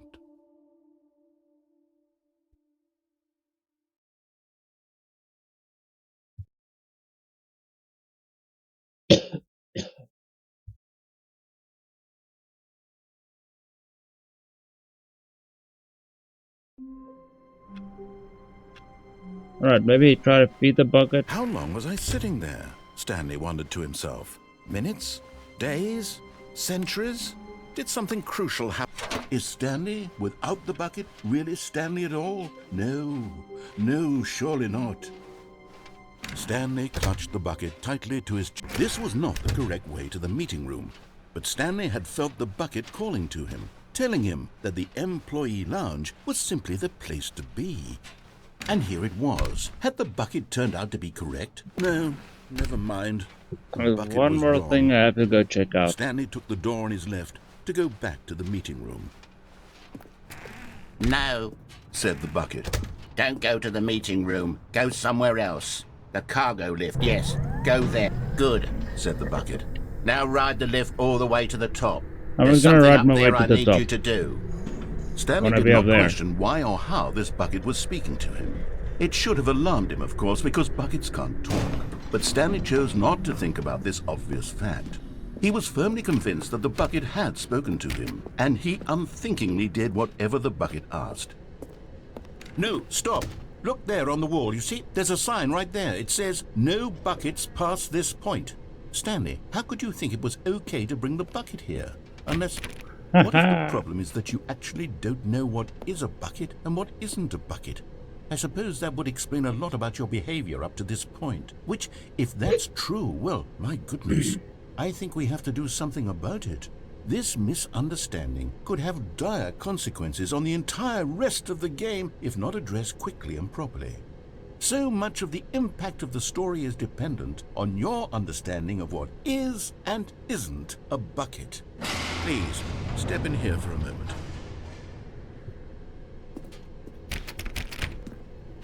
Man. Alright. Is this a bucket? Now then, I'm going to run you through some test scenarios, and you'll tell me whether or not the thing I'm showing you is a bucket. Simple enough, right? This should tell us everything we'll ever need to know about what is or is not a bucket. Okay, let's begin. Item 1. Is this a bucket? No. Correct. It is a hologram of a bucket, not an actual bucket. I didn't even know that. I was trying to fuck with you. Now you're fucking with me. Item 2. Is this a bucket? No. Correct. It is a 3D printed recreation of a bucket, What not the an fuck, actual man? bucket. Nah, you screwing with me, man. Now I'm gonna say yes, and it's gonna be a real bucket. Item 3. Is this a bucket? No. Incorrect. This is a bucket.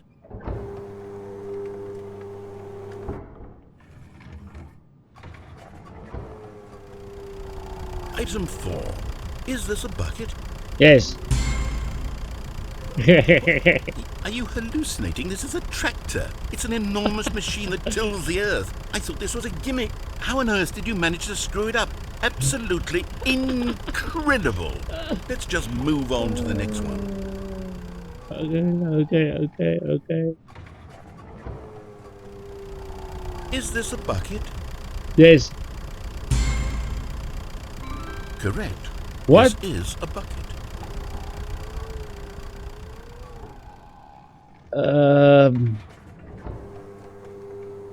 Item 6. Is this a bucket? No. Trick question. Both. Gotcha.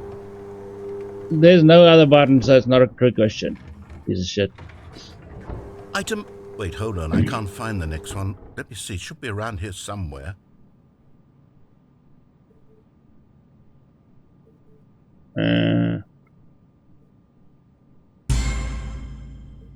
Yes. Thank you.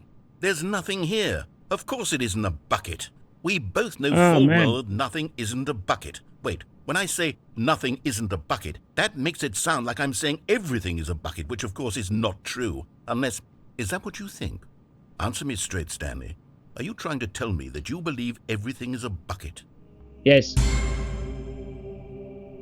You know what? I'm too confused to even sort it out. I've lost all sense of perspective. What is a bucket? What isn't a bucket? Mere moments ago I could answer these questions with confidence. And yet now I'm somewhat adrift. Do any of us know what a bucket is? Am I a bucket? Stanley, I can't keep doing this. I'm losing myself, and myself was all I ever had to begin with. I'm afraid the bucket is threatening to tear our relationship apart. I can't have that. I'm sorry. But I'm going to erase all buckets from the game entirely. Okay. No. Here we go.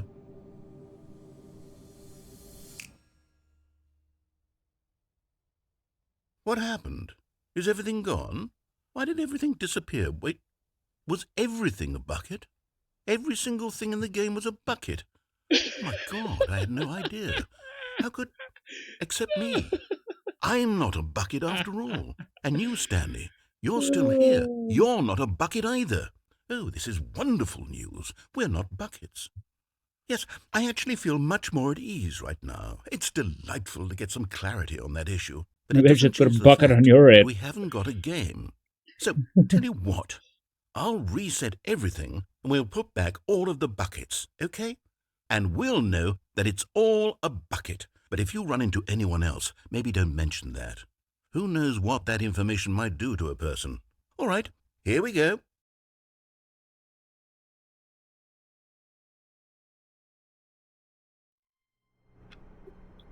Everything is a bucket. Everything is a bucket. How wonderful. Stanley was alone. Finally. This is great, he thought to himself. This is what I've wanted all along. I got what I wanted. As Stanley lifted his bucket, he felt a connection to all buckets everywhere. This adventure, he decided, was for all of them. Stanley clutched the bucket tightly to his chest and entered the door on his left. Okay.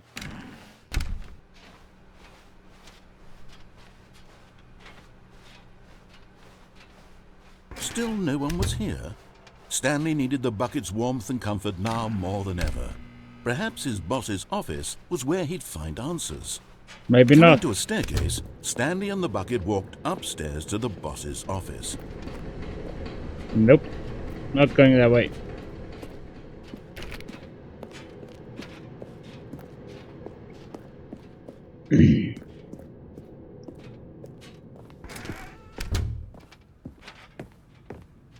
Stepping into his manager's office, Stanley was once again stunned to discover not an indication of any human life. Crushed by the weight of this revelation, Stanley may have broken down into an emotional... But Stanley guessed the correct code by sheer luck. Was it that the bucket knew all along? Was the bucket guiding him? Yes, this is certainly the most logical explanation.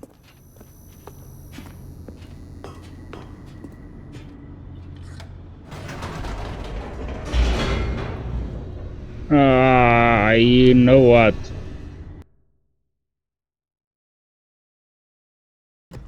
There's the ending I was looking for. Stanley and the bucket walked straight ahead through the large door that... That's the escape I was looking for. Go to menu. I'm gonna restart the game real quickly.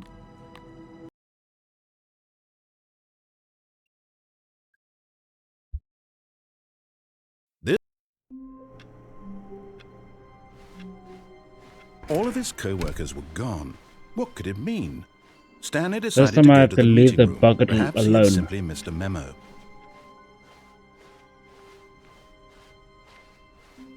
When Stanley came to a set of 2 open doors, he entered the door on his left.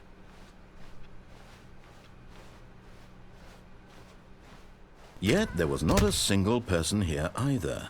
Feeling a wave of disbelief, Stanley decided to go up to his boss's office. Coming to a staircase, Stanley walked upstairs to his boss's office.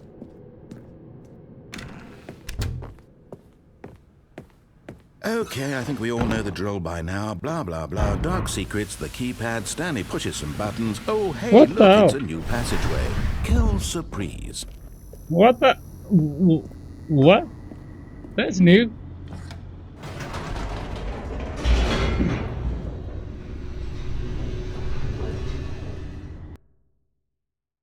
That's really new.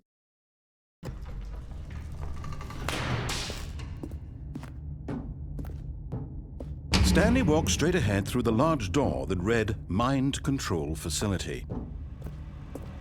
Nope. Although this passageway had the word escape written on it, the truth was that at the end of this hall, Stanley would meet his violent death. Without the bucket. The door behind him was not shut. Stanley still had every opportunity to turn around and get back on track. At this point, Stanley was making a conscious, concerted effort to walk forward and willingly confront his death. I'm working backwards, you dumbass.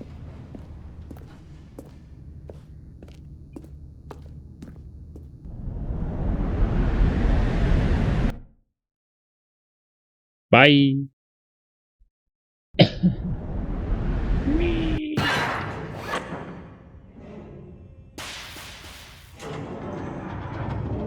As this the one we did machine with a whirred into bucket. motion and Stanley was inched closer and closer to his demise, he reflected that his life had been of no consequence whatsoever. Stanley can't see the bigger picture.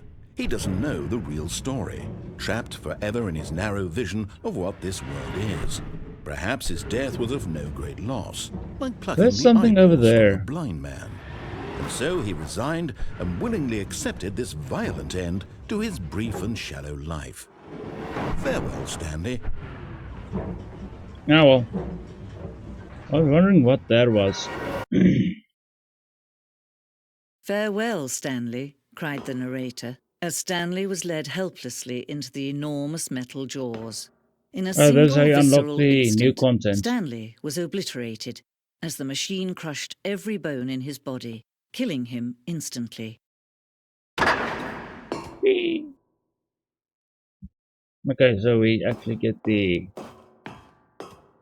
Stanley Parable. And yet it would be just a few minutes before Stanley would restart the game, back in his office, as alive as ever. What exactly did the narrator think he was going to accomplish? When every path you can walk has been created for you long in advance, death becomes meaningless, making life the same. Do you see now?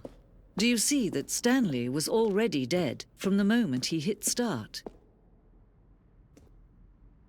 That makes sense.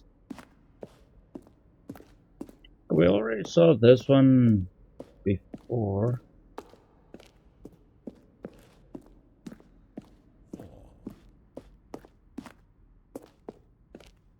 I just can't remember how to get out of it.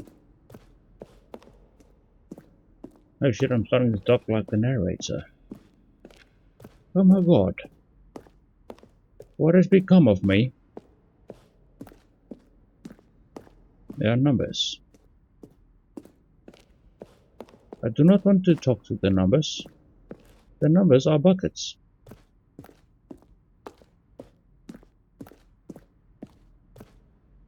Wait a minute. 4, 3, 6.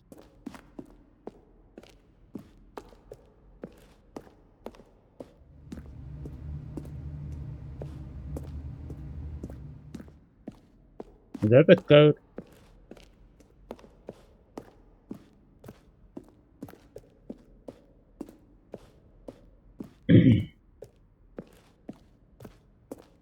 Let's see.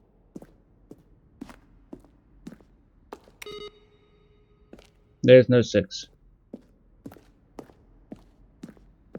Oh, 436, I see. 431 equals 43, well, minus 436 minus, okay, so that would be, that's a minus, right? So what are we looking at now? This is supposed to be what is this? I'm seriously gonna bring out my calculator for this one. I'm not in the mood for doing heavy math now. Calculator.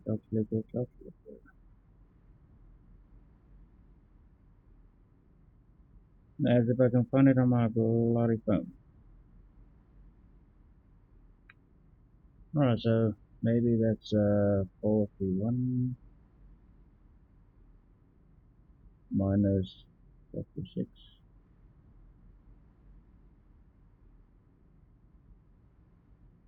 equals 5. Negative 5 actually. So is that the code or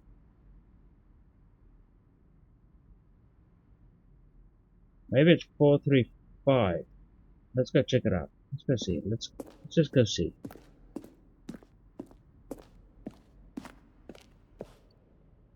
435. No. Okay, so I thought maybe that's like an Easter egg you can find, but okay, apparently not.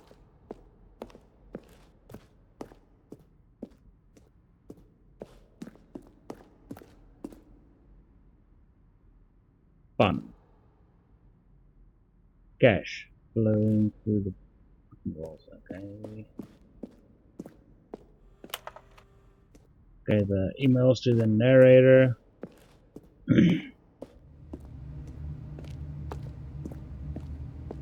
That was just the ideas for the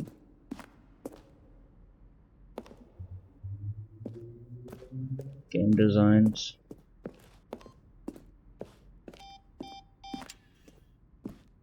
What is this?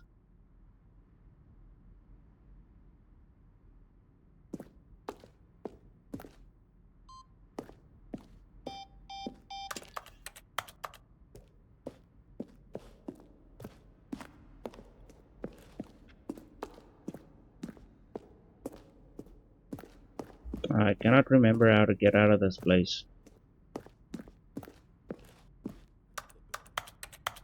Nothing there? Shoot. Well, try the other one then. Then he pushed the number 4. Then he pushed the number 4.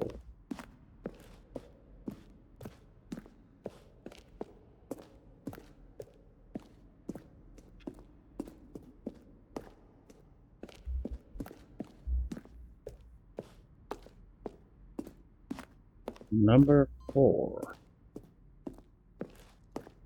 I have to find it again. Pause this. Going this way. 4. Is this like a...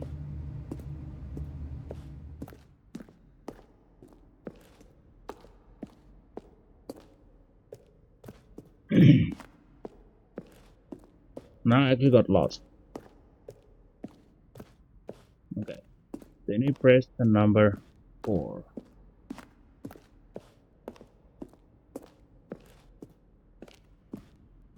Wait a minute, something's missing here. No, there it is.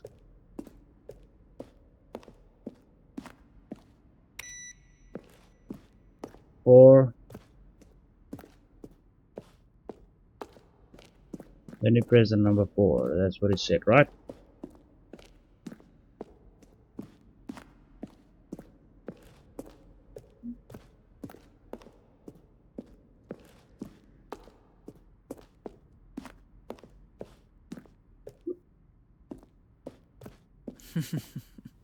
Oh, look at these two. How they wish to destroy one another. How they wish to control one another. How they both wish to be free.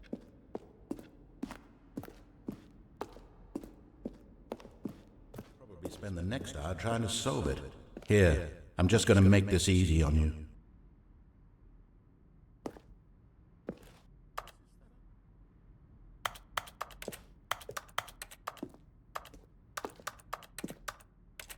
Now then, this elevator for sure will get him right back on track to where he was supposed to be in the story. When Stanley came to the lift, he traveled upward to the power source at the top of the facility to end this injustice forever. See how it's impossible for the player to do anything in this room? Perfect example of poor level design, textbook mistake. It's the kind of thing you'd pick up on intuitively if you had even the most fundamental understanding of good and bad game design. But of course, you being you, you'll probably spend the next hour trying to solve it. Here, I'm just going to make this easy on you. Stanley stood on the snow. Okay, Stanley stood on the roof. What? Whatever. Okay, so that's not... Stanley pushed the big red button. There's no big red button, so I'm not going to press anything.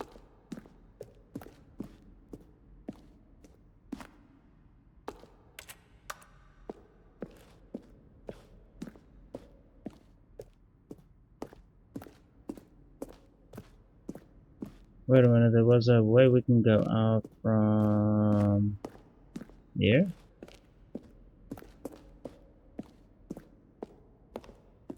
No.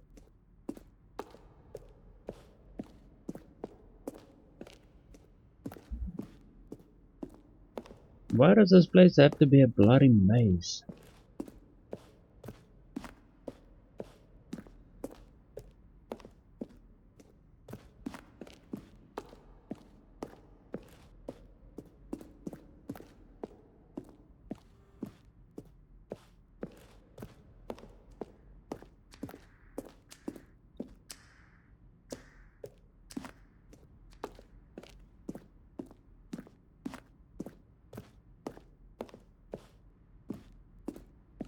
Did we see this before? Trailers. We ran for major trailers. Positive game development reachment.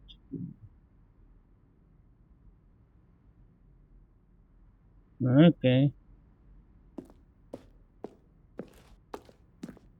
Oh, sorry, I didn't even read that out loud. Don't ask me why. I'm not in the mood.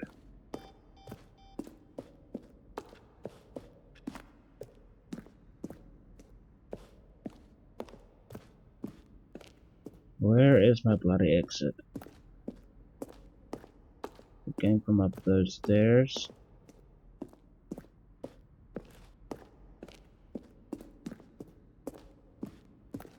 This actually reminds me of Tomb Raider.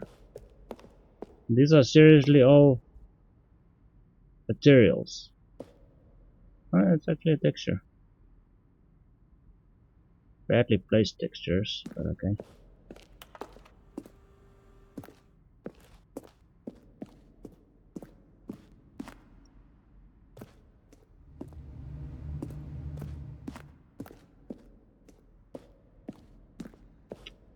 So they baked the textures and just slapped everything on so it would be white. I think we came from this side, right? Stanley Parable on or off.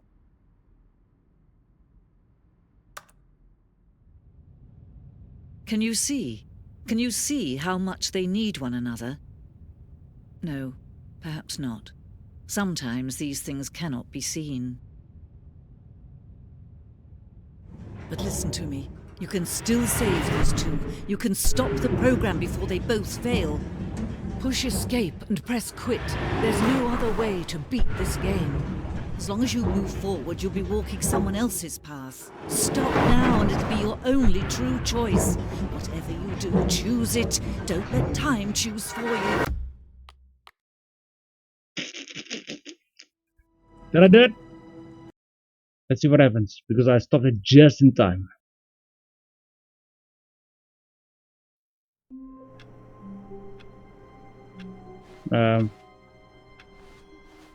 All of his co-workers were gone. What could it mean? Man. Stanley decided to go to the meeting room. Perhaps he had simply missed a memo. Alright, is there anything else we might have When missed? Stanley came to a set of 2 open doors, this was not the correct way to the meeting room, and Stanley knew it perfectly well. Perhaps he wanted to stop by the employee lounge first, just to admire it. It was okay. I can't But remember how eager we to get the back new to business, content. Stanley took the first open door on his left. And so he detoured through the maintenance section, walked straight ahead to the opposite door, and got back on track.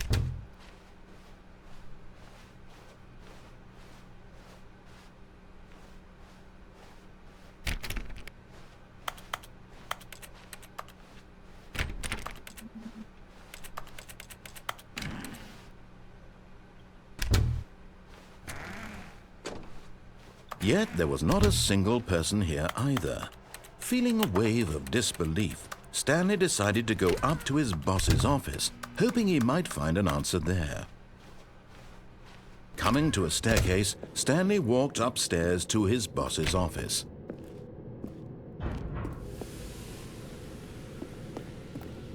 Let's measure them.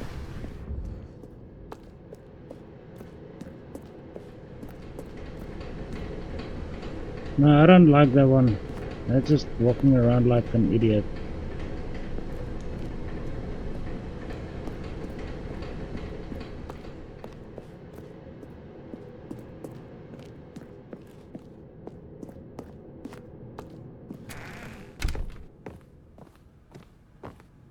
Here's the door, just go.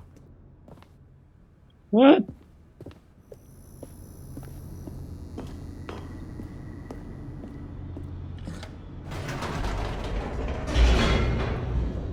So he opens up the door for me. Yay.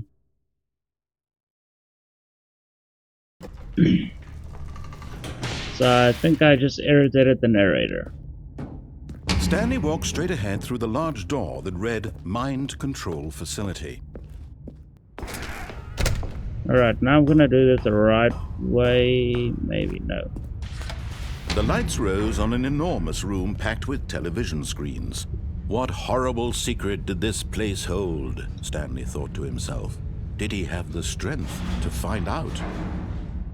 Alright, this time I'm not gonna shut it down. I'm actually going to, keep it on. Now the monitors jumped to life, their true nature revealed. Each bore the number of an employee in the building, Stanley's co-workers.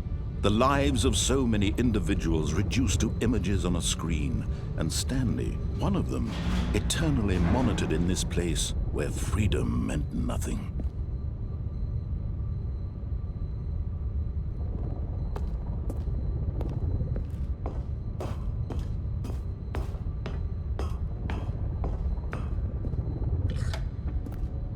This mind control facility, it was too horrible to believe it couldn't be true. Had Stanley really been under someone's control all this time? Was this the only reason he was happy with his boring job? That his emotions had been manipulated to accept it blindly?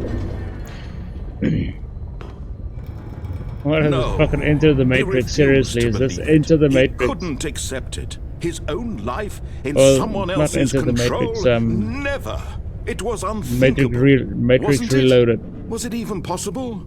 Had he truly spent his entire life utterly blind to the world?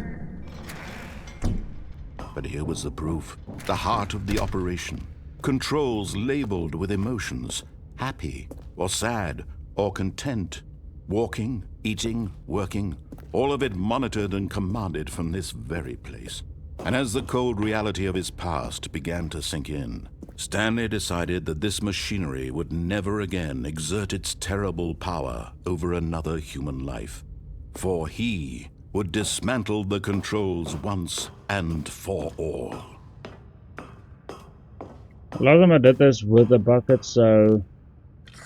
Oh, Stanley, didn't just activate the controls, did you? After they kept you enslaved all these years, you go and you try to take control of the machine for yourself. Is that what you wanted? Control? Oh, Stanley, I applaud your effort, I really do. But you need to understand, there's only so much that machine can do. You were supposed to let it go, turn the controls off, and leave. If you want to throw my story off track, you're going to have to do much better than that. I'm afraid you don't have nearly the power you think you do. For example, and I believe you'll find this pertinent, Stanley suddenly realized he had just initiated the network's emergency detonation system. In the event that this machine is activated without proper DNA identification, nuclear detonators are said to explode, eliminating the entire complex. How long until detonation then? Let's say, 2 minutes. Ah, now this is making things a little more fun, isn't it, Stanley? You son of a bitch. It's your time to shine. You are the star. It's your story now. Shape it to your heart's desires. Oh, this is much better than what I had in mind. What a shame we have so little time left to enjoy it. Mere moments until the bomb goes off. But what precious moments each one of them is. More time to talk about you, about me, where we're going, what all this means. I barely know where to start. What's that? You'd like to know where your co-workers are? A moment of solace before you're obliterated? All right, I'm in a good mood. You're gonna die anyway. I'll tell you exactly what happened to them. I erased them. I turned off the machine. I set you free. Of course, that was merely in this instance of the story. Sometimes when I tell it, I simply let you sit there in your office forever, pushing buttons endlessly and then dying alone. Other times, I let the office sink into the ground, swallowing everyone inside, or I let it burn to a crisp. I have to say this, though, this version of events has been rather amusing. Watching you try to make sense of everything and take back the control wrested away from you, it's quite rich. I almost hate to see it go. But I'm sure whatever I come up with on the next go-around will be even better. My goodness, only 34 seconds left. But I'm enjoying this so much. There's nothing I can do. To hell with it. I'm going to put some extra time on the clock, why not? These are precious additional seconds, Stanley. Time doesn't grow on trees. Oh dear me, what's the matter, Stanley? Is it that you have no idea where you're going or what you're supposed to be doing right now? Or did you just assume when you saw that timer that something in this room was capable of turning it off? I mean, look at you. Running from button to button, screen to screen, clicking on every little thing in this room. These numbered buttons, no, these colored ones, or maybe this big red button, or this door. Everything, anything, something here will save me. Why would you think that, Stanley? That this video game can be beaten? Won? Solved? Do you have any idea what your purpose in this place is? Stanley, you're in for quite a disappointment. But here's a spoiler for you. That timer isn't a catalyst to keep the action moving along. It's just seconds ticking away to your death. You're only still playing instead of watching a cutscene because I want to watch you for every moment that you're powerless. To see you made humble. This is not a challenge. It's a tragedy. You wanted to control this world, that's fine. But I'm going to destroy it first, so you can't. Goodbye, employee 427. That's 30 seconds you have left to struggle. 30 seconds until a big boom and then nothing. No ending here, just you being blown to pieces. Will you cling desperately to your frail life, or will you let it go peacefully? Another choice. Make it count, or don't. It's all the same to me, all a part of the joke. And believe me, I will be laughing at every second of your inevitable life from the moment we fade in until the moment I say, happily ever after. Fuck. Well, there we got the death of Stanley again. Son of a bitch. Oh, man. Alright. Now you got a phone ringing again. Hello. This is a recorded message scheduled either by you or a person in your place of work. The purpose of this message is to warn you about the dangers of recorded messages. If at any time you believe Alright, so I think that's gonna be it. I don't know if there's any other endings I can find.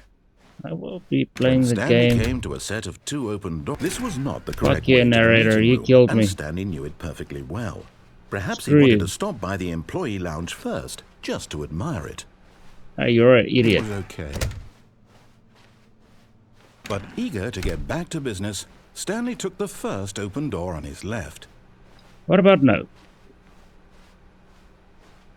Stanley was so bad at following directions, it's incredible he wasn't fired years ago.